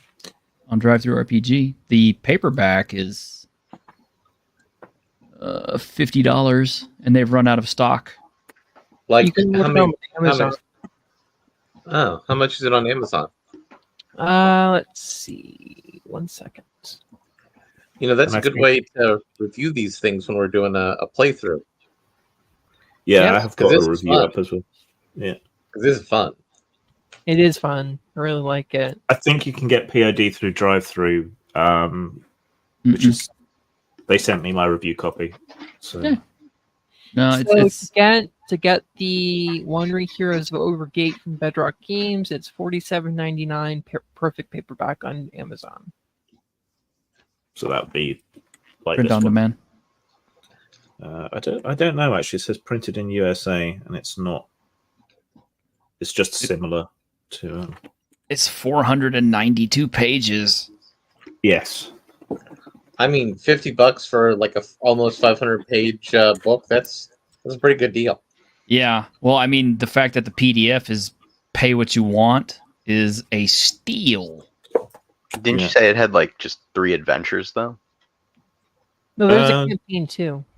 There's several adventures in the core book. They've got campaign books like Sons of Lady 87.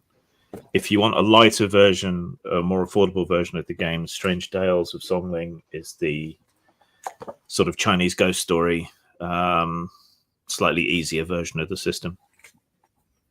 There's also apparently a book called The Ogre Gate Inn and the Strange Land of Li Fan, which I guess is a supplement for Wandering Heroes of Ogre Gate. I think it might be a small setting and some adventures or something. I don't know. I have to check. I think Not everything that they have is in print, though. Yeah. I think Brendan, who was in the chat, I don't know if he still is, was the guy involved with Bedrock Games who sent me the books. So he can probably answer your questions if he's still around.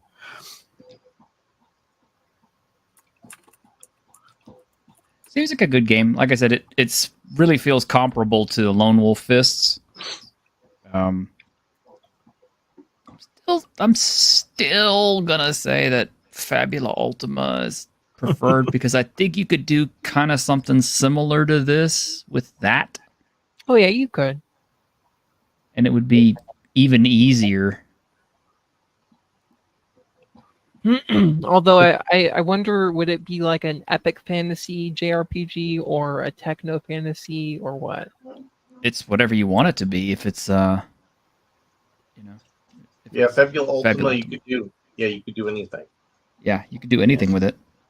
I want to run that for everyone in our group, Larry, but I don't know if anyone. I think maybe only you and I would be interested in that.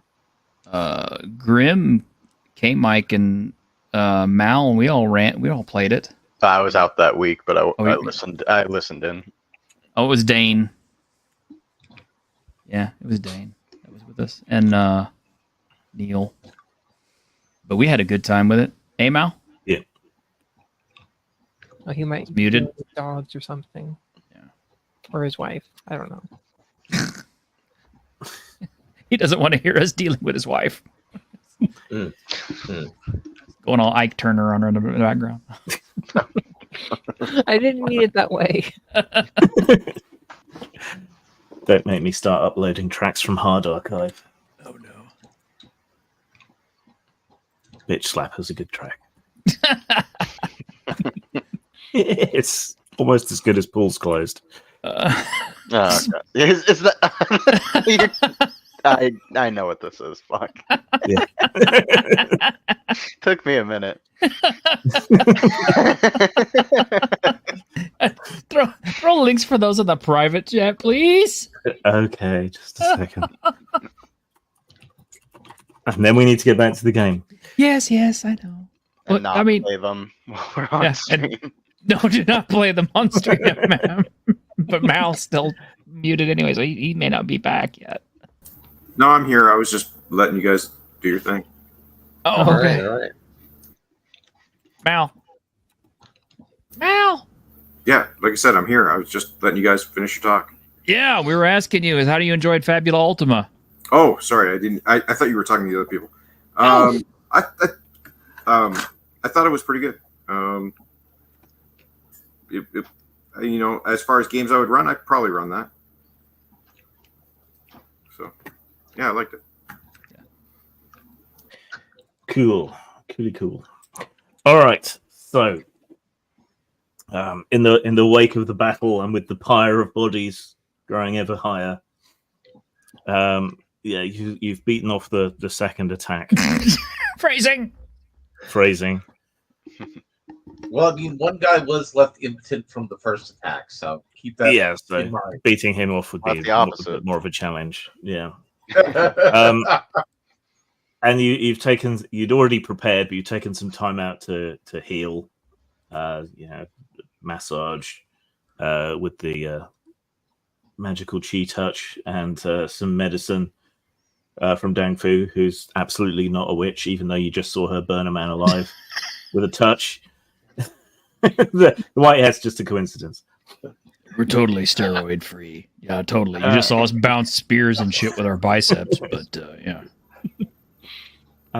Actually, Dang's hair is starting to look darker around the roots, as if the white is disappearing. Oh, really? Yes. That is interesting. Martial All right. arts making her younger. So, what then is the plan? Well, I mean, we're going to go talk to the Warlord. Well, let's not And you know where he right is. in there. Where is the plan? Well, we know where the Warlord's encampment is. We're going to go there. And we're going to explain to him that he really shouldn't keep losing his men in our village. It's a really bad return on investment for him. I mean, Mo's probably going to say something like, "Oh, the Emperor forbids, this, highway robbery." And then there's probably going to be a fight. There's probably going to be even more of the bandits that are going to be dead. And then I'm going to have to sew up everyone's clothes.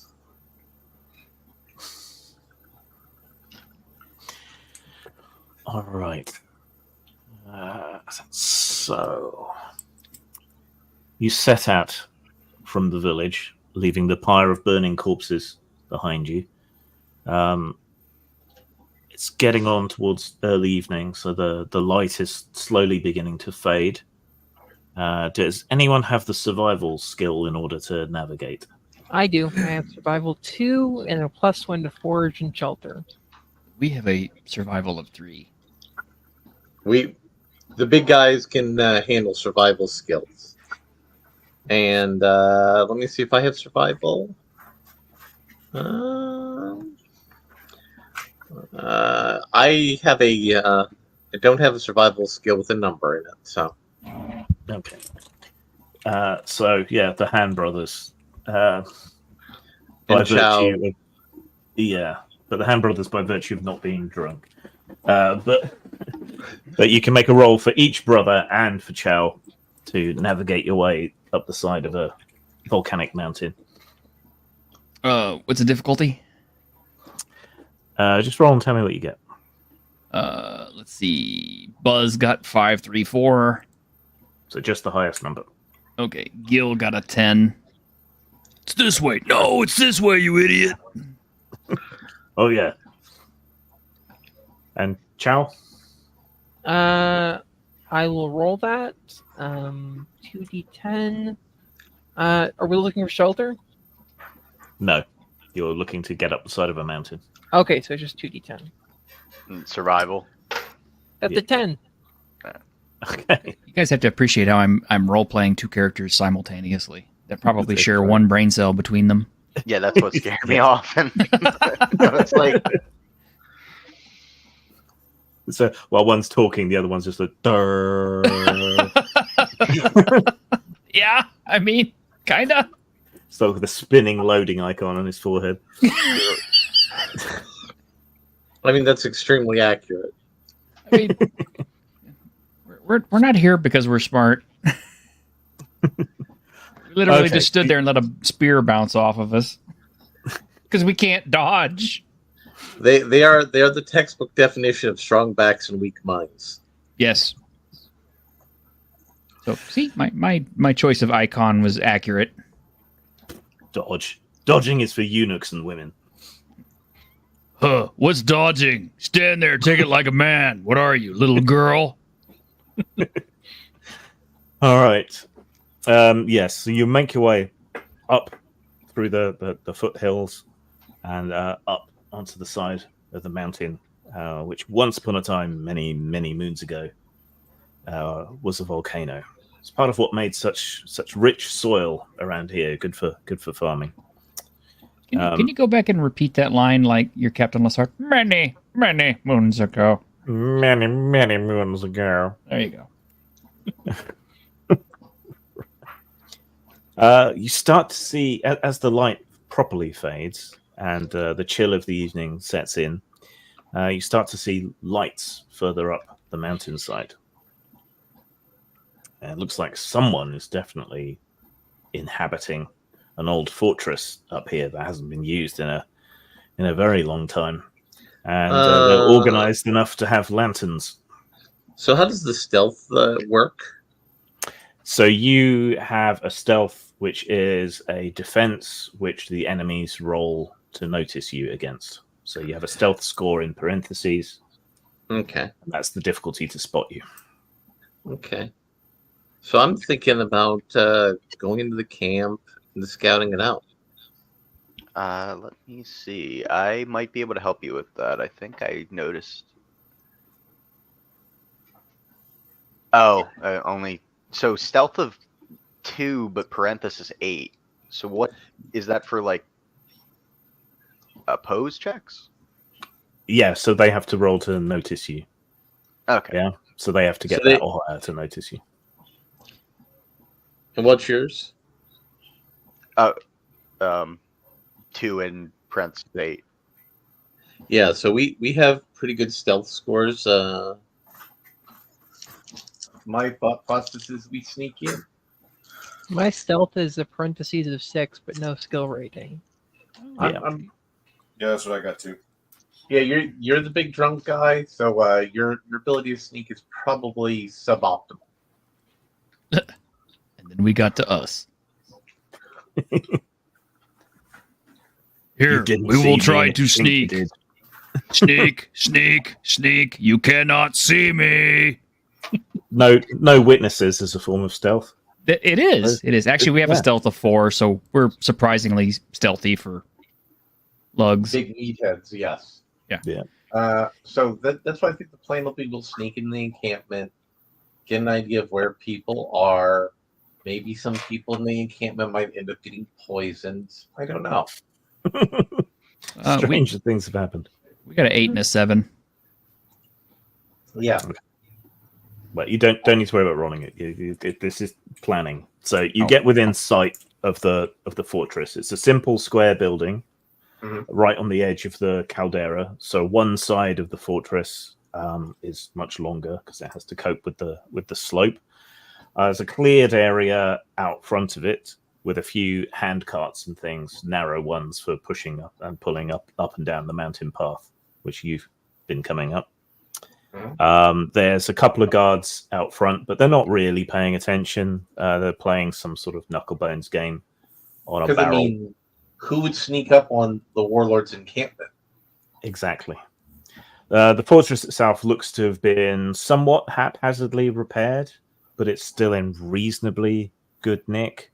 There's a big old pair of double doors on the front, which have been crudely repaired with nails and boards of wood. There's a fairly open area between the sort of scrub and twisted trees that you're all hiding in, and the front gate. In a strange case of intelligence, the Han brothers will come up with an idea. Hey, we got an idea.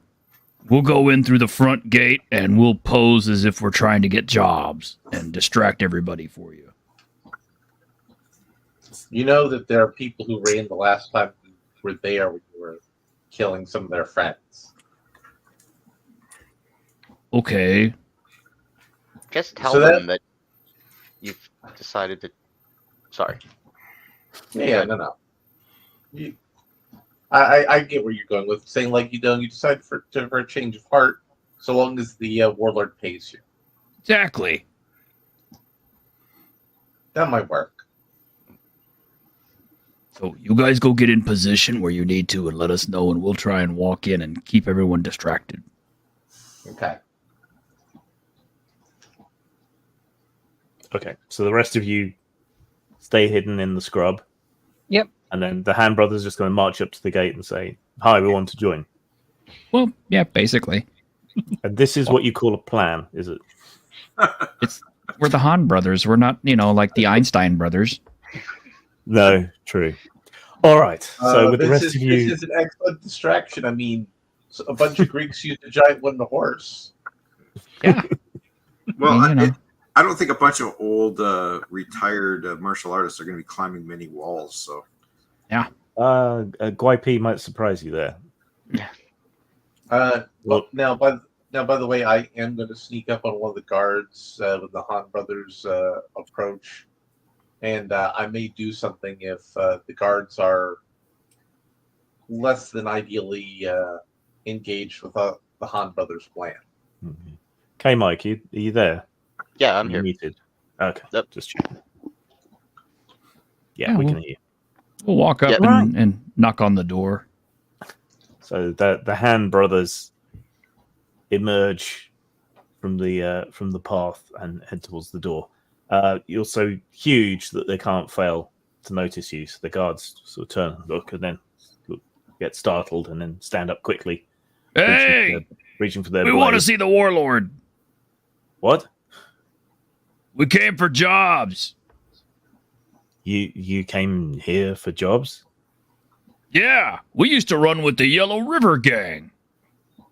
Or the Well, Yellow they were all Spring killed. Bandits. I thought they were all killed. They didn't kill us. Do we look dead? No, man, we look buff. Aren't you the giants that have been protecting the village? You must have us confused with someone else. Did you hit your head this morning when you woke up? Guai P face palms in the bushes. Cho just... I heard someone face palming. Somebody face palmed so hard everyone heard it. Immortal face palm technique. Mm. Guan Yin comes down from heaven and says, "My God, that was incredible." All right. One of the guards going to see it. Why don't you go and, I don't know, talk to the boss or something? See what he reckons. So one guard knocks on the gate. A slat is pulled back. He's checked out and he's let in. And the other guard just sort of stands there in front of these two huge men, thinking he may have drawn the short straw here. So, why do you want to join? We like food. We like money. We like hurting people. Oh, also, you guys got baby oil. We like baby oil. Made from babies? We're not picky. We have lamp oil. That might work. Kind of flammable, though, dude. Hey, do you work out? You should work out. What? You're kind of puny looking for a guard. How much do you bench? While they're doing this, I'm going to nod to Dang. I nod back. Grim? Yes. Tend to hit a pressure point on the guard who's not occupied with the Han brothers. Well, one went in to go and Oh. talk to the boss about these giants at the gates. There's only one guy out there. Oh, never mind then. I misunderstood. I was thinking we sneak in. Oh, yeah, we do that. Yeah. We'll do that. So as Grim had foreshadowed, I'm going to use my crawling tiger technique. That's what it's called. Yeah. Yes. Heck yeah. Tiger. Which lets you climb all over surfaces without having to worry.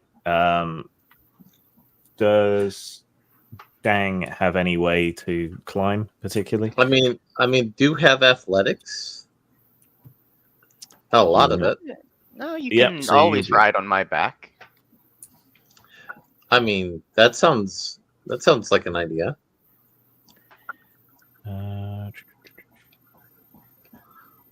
Okay.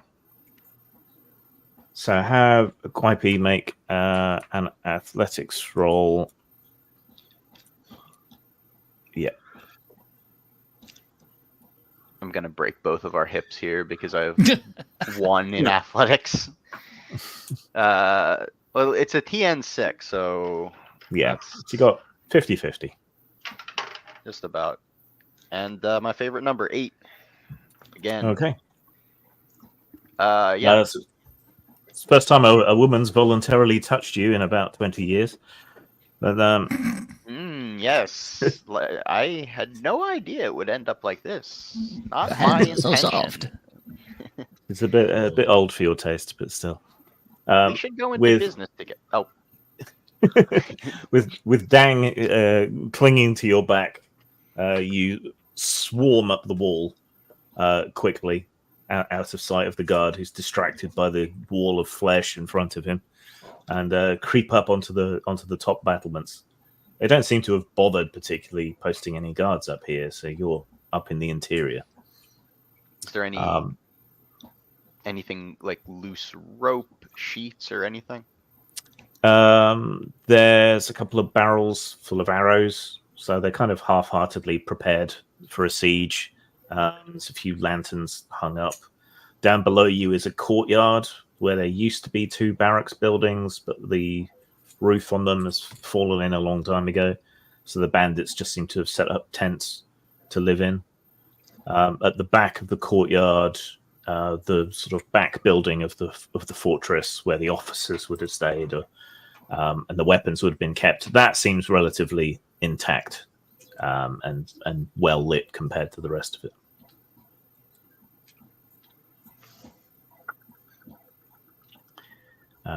From your vantage point, you see one of the guards sort of weave his way back through the crowd of bandits who are all gambling and drinking and telling stories and so on, back to the front gate. The front gate opens up a crack again. The guy says, yeah, the boss would like to see him.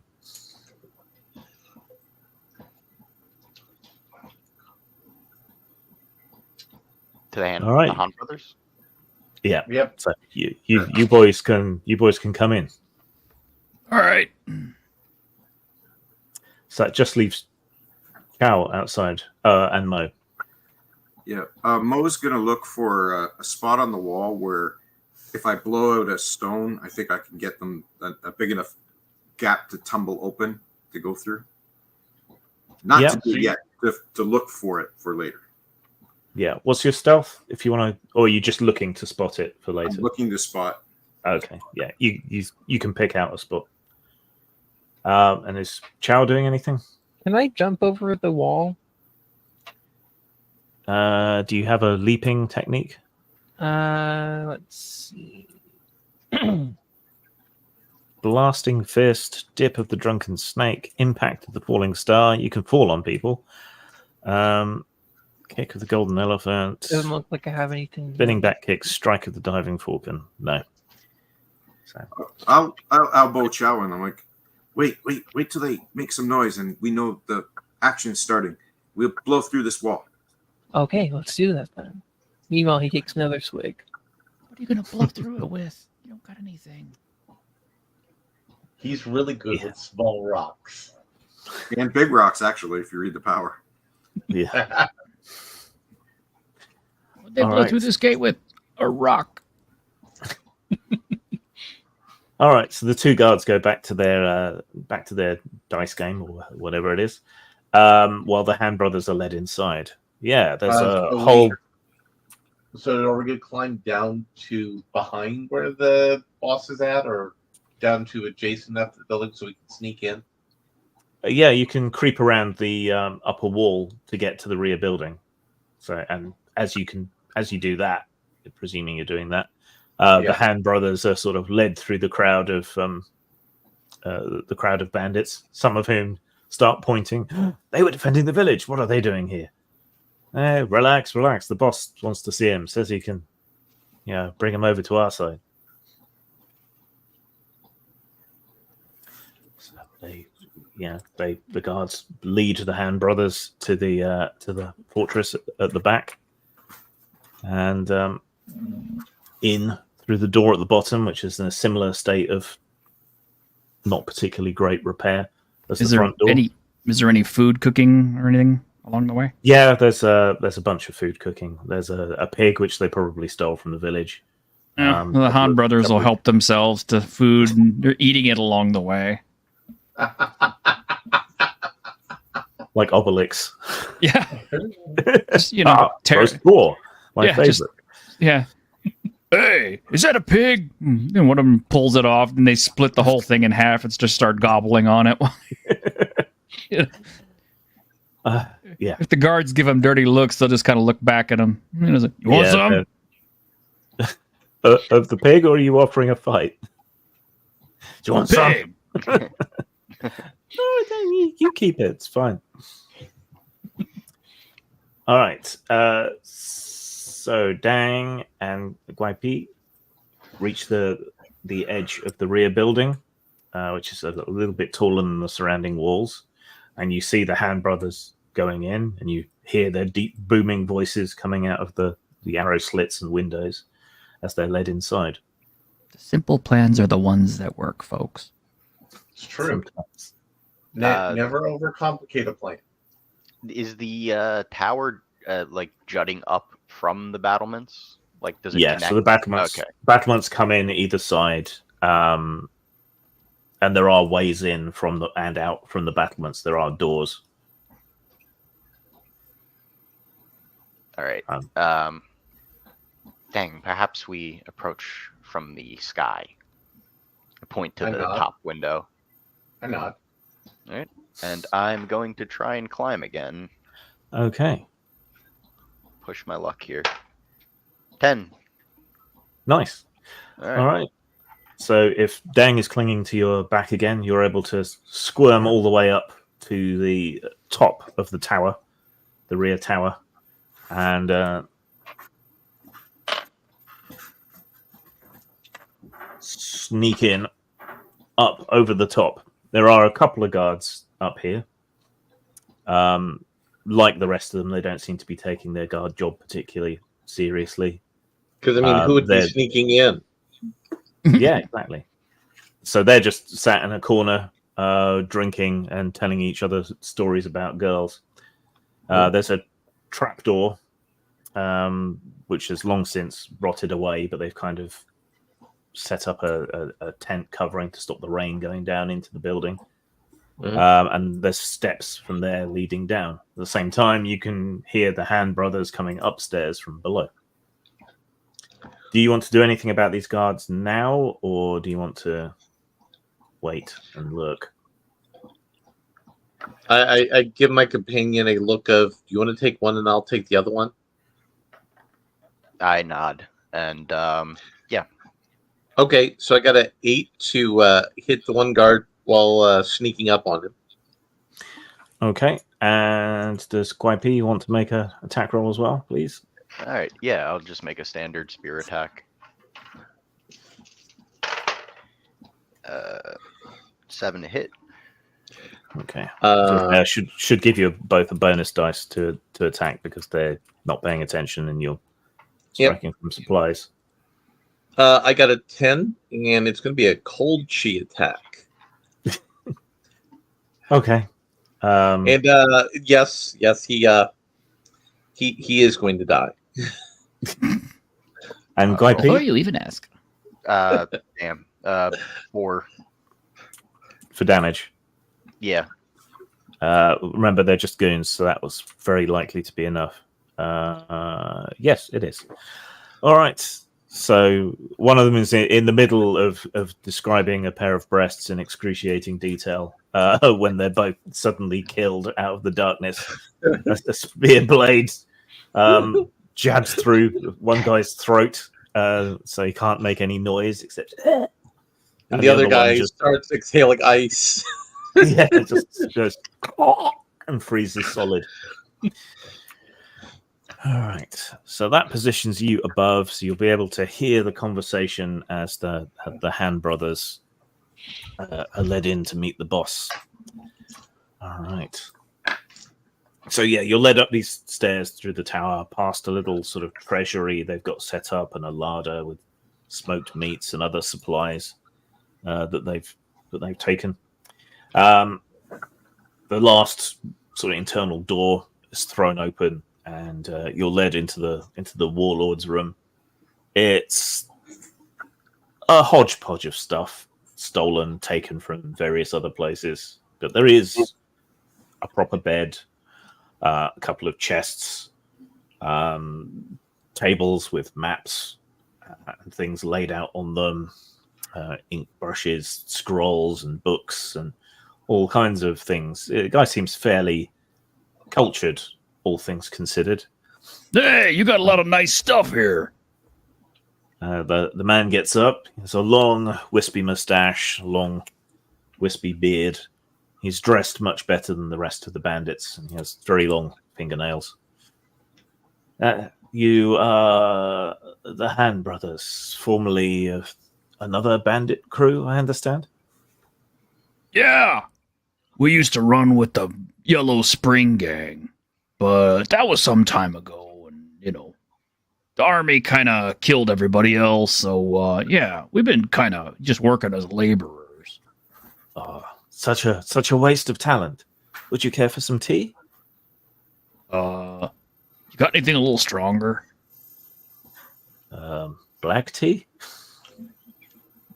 Yeah, sounds good. It's got more caffeine in it. We like caffeine. Whatever that is. Yes, you strange walking anachronisms. Right, he starts making you some tea. So how come former bandits such as yourselves find themselves defending a village? Hey, we was working there, and then you guys show up and start messing with everybody, so, Well, that's what you used to do, is it not? Well, yeah, but, it's beside the point. It's kind of like, we're not going to let our current employer hurt us, but then we got to thinking about it, and we said, this laboring thing kind of sucks. It'd be kind of fun to go and join the Warlord and go kick people's asses again. So, yeah, we came over to join. You're certainly powerful. You've, between you and your friends, you've killed or maimed or severely hurt many of my men. And turned others into cowards. Those guys aren't our friends. They're just people we associate with in the village. It is strange, though, is it not, to find so many powerful martial artists in such a small village? I mean, stranger things have happened. Yes. But you didn't know them before all of this? Oh, did we know they were martial artists? Nah. I mean, Mo's just the guy who likes to walk around touching everybody's asses and offering to heal them. I see. And Dang Fu, she's a witch. And Cho, he's just a drunk. And I don't even know about Guai P. He just spends his time spider climbing all over shit. It's weird. I see. And you have spent your time taking things from one place to another. Yeah, pretty much. I mean, it's kind of like the same thing we used to do when we were with the gang, but now we just, kind of do it in the same town. Your tea, gentlemen. Yeah, these guys will just sip the tea pretty much almost straight out of the pot. I mean, one of them's holding the pot, the other one's drinking, and then the other guy will hold the pot. Chug. Yeah, basically. They don't even care that it's hot. Oh, brisk. So then, if you're to work for me, what would the terms be? We like money, we like food, and we like baby oil. Yeah, we like baby oil. And you got any women? There are no women currently amongst our ranks. I find them distracting. Oh, but we'd have a chance to get some, right? Of course. Yeah, sounds fair.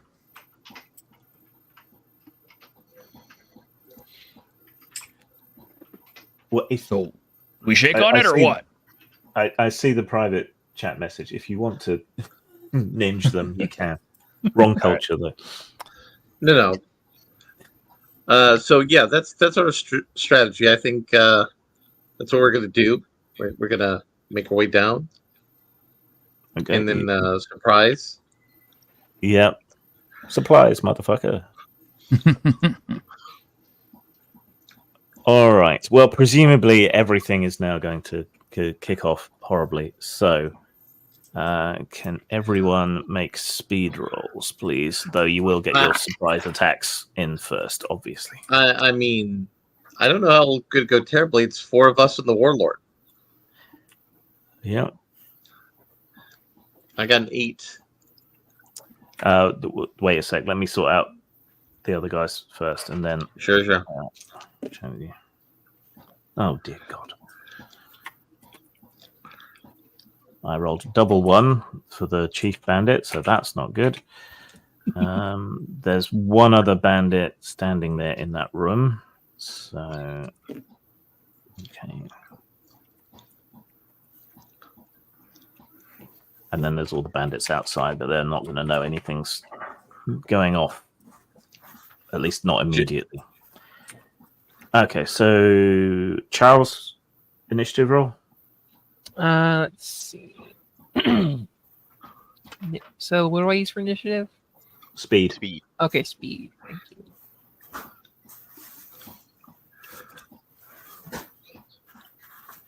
That's an 8. Okay. Mo. 7. Guai 3. Dang Fu. 8. And the brothers.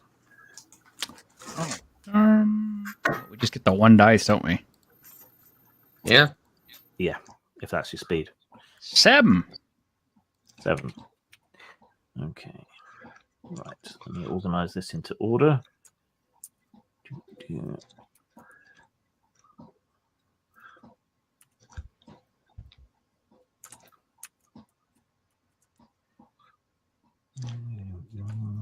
Actually, we have a dash next to speed, so I'm just guessing it's just 1 dice.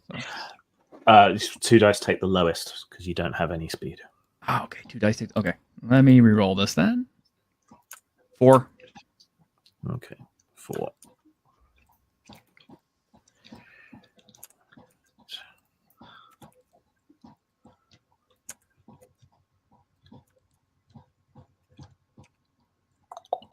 Okay, so the people with the surprise actions first. So that's going to be Dang and Guai P.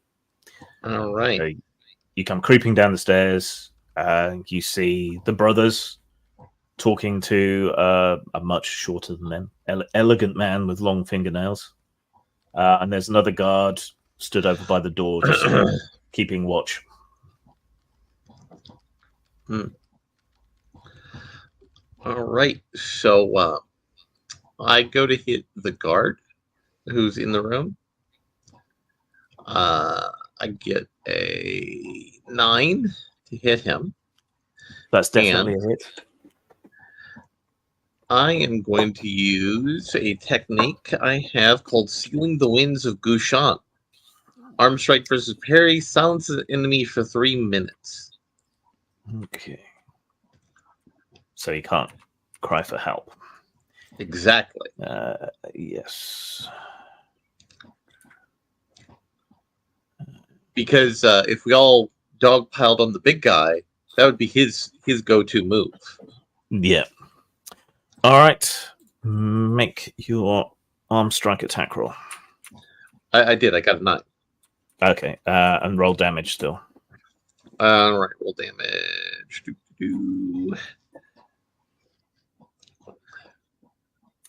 5. Okay, that is enough. All right, so you sort of creep halfway down the stairs, share a glance with Guai Pi, and then sort of leap off, robe fluttering behind you, land by the guy next to the door, and do a quick sort of throat strike to him. He tries to cry out, but no noise comes, and he just sort of chokes and points at his neck as he slowly descends down to the ground to his knees, and then passes out. Right, and Guai Pi? All right, I will use Leap of the Swan, jump an extra 40 feet, take an imbalance, and I'm gonna take imbalance with that to attack or use Kung Fu. Okay. So I'm gonna leap at him. Let's see, 9. Okay. And for the sheer momentum and the surprise, I'd give you an extra dice, so you can roll another attack dice. All right. I'm gonna use that with fierce attack. Yeah. Nice. Okay, so 8. That is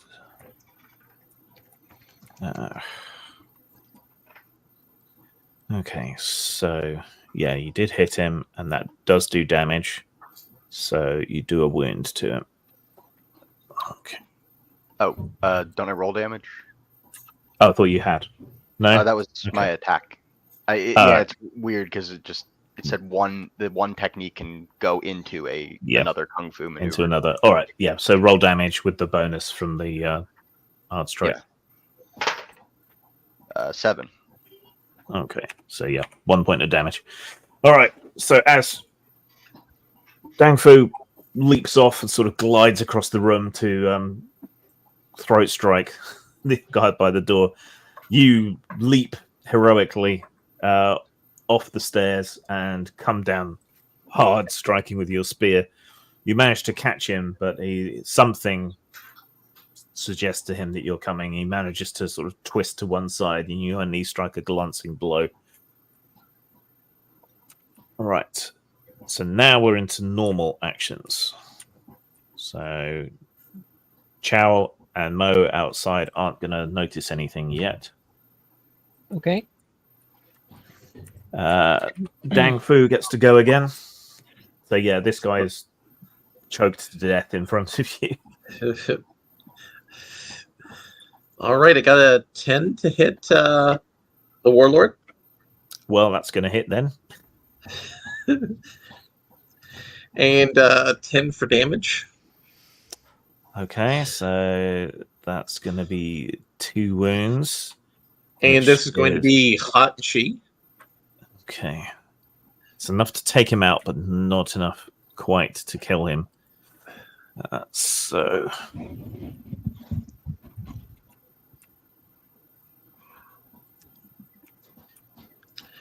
All right, so as he dodges from the spear strike, you quickly dart across the room and hit him in his pressure points, channeling chi through his body.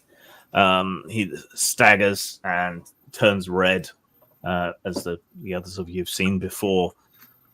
He starts to steam and tear at his clothes and kind of collapses into a twitching heap, struggling to cope with it all.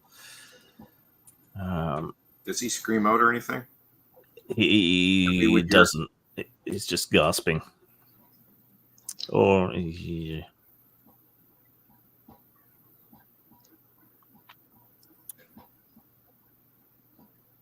would he? No, he probably would. All right, I'll roll to see if he's got the presence of mind.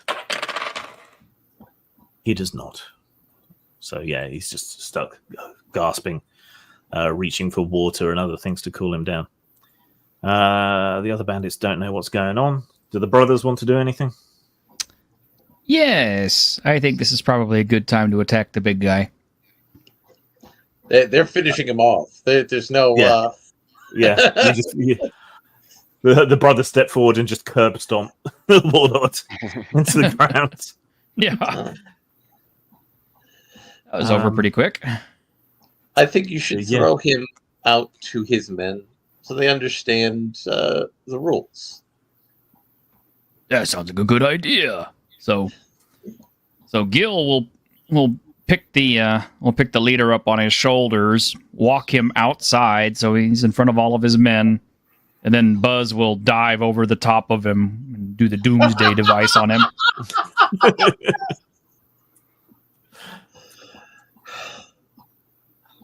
So you're throwing the body out and then throwing yourself onto the Desecrating body. it. Yeah, they're desecrating the remains. Yeah. All right, and despite outnumbering you like 10-1, the remaining bandits decide discretion is the better part of valor. Now that their warlord has been killed, and the front doors of the fortress burst open, where Mo and Chow are, and for a moment you're horrified and think you're going to die as like tens of bandits come running out, but then you realize they're just running screaming into the night in all directions. And you have nothing to worry about. I reviewed the scrolls from the Warlord to see if he was acting under the direction of somebody else. He does appear to be acting under the aegis of a larger organization. Oh no. A discreet alliance of bandits, criminals, and ne'er-do-wells. Wow, he was sent to come into this area and establish a chapter. Well, that sounds like something Mo can handle and hand up to the Imperial bureaucracy. Jim, since we're still hiding in the bush when they come bursting out, I just start stone. Yeah. Yeah, you cut down dozens of them, and the remaining few disappear into the night. Many of them falling down the mountainside, or and throughout the Chinese criminal underworld, they say, "Don't go fuck with that village." Yes. All right, and so ends the legend of the 6 Thunders of Pig Village. The sedentary heroes of Ogre Gate. Curious how the experience system works. So, let me just see that. So what did you guys think? It was a lot of fun. Heroes of Ogre Gate. Definitely easy to grasp. Looked intimidating at first. Yeah. Yeah. That is the problem, I think. It's actually quite simple once you get into the roles and so on. It just looks intimidating because you've got all the moves, but it all seems to work pretty intuitively, all things considered. And they're all useful. There's no at least the ones I found. Didn't get to land on anybody's sword though. No. And I kept things fairly simple. Because it does get complicated for the games master, I think. If you're running like full-on martial arts enemies, you need to be on top of your game for that. And I didn't particularly want to get into that with the first game of it. Yeah. So I kept the enemies fairly low. Though they did manage to land a few blows on you guys. Mm-hmm. Experience points. Experience points are earned by performing great deeds, growing your reputation, advancing causes, and defeating foes. You can usually earn up to 1 to 3 experience points per session. For each of the following 3 criteria met during a session, you gain an XP. Defeating a powerful foe, I guess the lieutenants and the warlord would count as that. Growing your reputation, where you're kind of outed to the village, that would be another one. Performing a great deed, removing this bandit gang from the territory. So that would be 3 XP. And you can give bonus XP if you find like a top secret martial arts manual, if you perform an exceptional deed, like killing a demon king or something. How about just being cool? I mean, that should always give you extra XP. So experience points are spent. 3 points for a level 1 kung fu technique, 6 points for a level 2, and so on. You can learn rituals because there is magic, but again, magic's always complicated, so I kind of left that out of this one. Those cost 2. Gaining expertise, which gives you a bonus dice in something, costs 5. Skill point increases is 10 XP per point, so to take a skill from level 2 to level 3 would be 30 experience points. Quite expensive. Knowledge skills cheaper. Combat techniques cost 12 XP. Because we've learned how effective combat techniques are. Yes, combat techniques are surprisingly effective. And then, as well as that, you keep a track of your total XP, and that takes your chi up. And when your chi goes up, one of your defenses goes up. You get access to higher level techniques. You can take more wounds, all of that kind of thing, which is cool. So yeah, I liked that. That was good. I think that was, when I reviewed it, my concern was that basically your stats only run, well, you don't have stats, you have skills, and your skills only run 1 to 3, which doesn't seem like a great deal of difference between different characters. So I was worried that the depth of character customization and stuff wasn't really there. But then you do have the specialities, and then the different martial arts techniques and combat techniques do allow you to individuate your character, at least so far as combat is concerned. And it keeps things simple and flowing.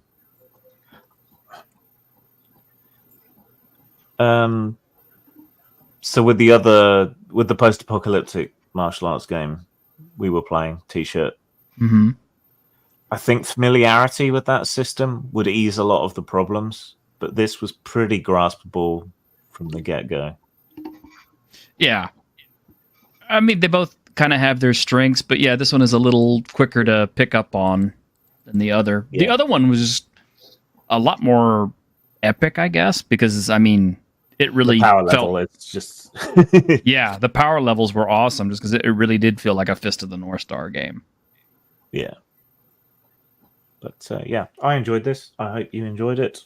I hope people watching enjoyed it. And as we discussed, you can buy it in PDF, and I think there's some hard copies still out there somewhere. From Bedrock Games, it seems to have quite a bit of support. And if you want a sort of lighter version of a similar game, Strange Tales of Song Ling is basically Chinese Ghost Story, the RPG. So also worth a look. All right, well, I guess that's it for tonight, gentlemen. Next week is T-shirts game, the settlement game. Yes. Yep. So join us for that over on T-shirt to Destroying's channel. Go over and subscribe. I can torment people again next week. Yes, torment us and kill our characters. And then you want me to run Dragonbane next? I want to wait until I get the books in, but yes. Okay. Hopefully I'll get them by next week, but... Okay. Well, we got 2 weeks, so hopefully you should have it by then. So yeah, Dragonbane is it Swedish? I think it's Swedish, isn't it? Yeah, it's Swedish. Yeah, I've always wanted to try that one. Yeah, so Swedish RPG that kind of derives from the Swedish translation of RuneQuest, but they had a new edition out fairly recently. So it has ducks from RuneQuest. Yeah. I call the duck. However you feel about that, might end up with a Darkwing Duck homage. I mean, you can make a Donald Duck as a barbarian. I mean, you can do that in RuneQuest as well. So, well, that's what got me into Dragonbane, was the fact that I am a big fan of RuneQuest, and I was told basically that Dragonbane was RuneQuest at one point. At one point, yeah. So Yeah. all duck party, we think then. Sure, why not? That'd be funny. Well, That might be fun. The Feathers of Fury. Call it pond scum and make you all criminals and rogues. Grim, you have a All right. fascination with making all the starting characters like criminals and everything. And Mal's the first person to yell at me and say, "I don't want to play a bad guy." I don't like funny guys. Well, ducks are pretty bad. They are, yeah. Yeah, go and look up scientifically accurate DuckTales on YouTube if you don't. You. Geese are worse, man. When I was a kid, I got bit by a goose. Oh my god. I'm not going to say what ducks actually do because it would get Grim's. Yeah, it would get Grim's stream shut down. So. Yeah, let's just say a necromancer duck would be a good choice. Or if we're going to put it a different way, is corkscrew. All right. On that note, good night, everybody. Good night. good night. Later. All right.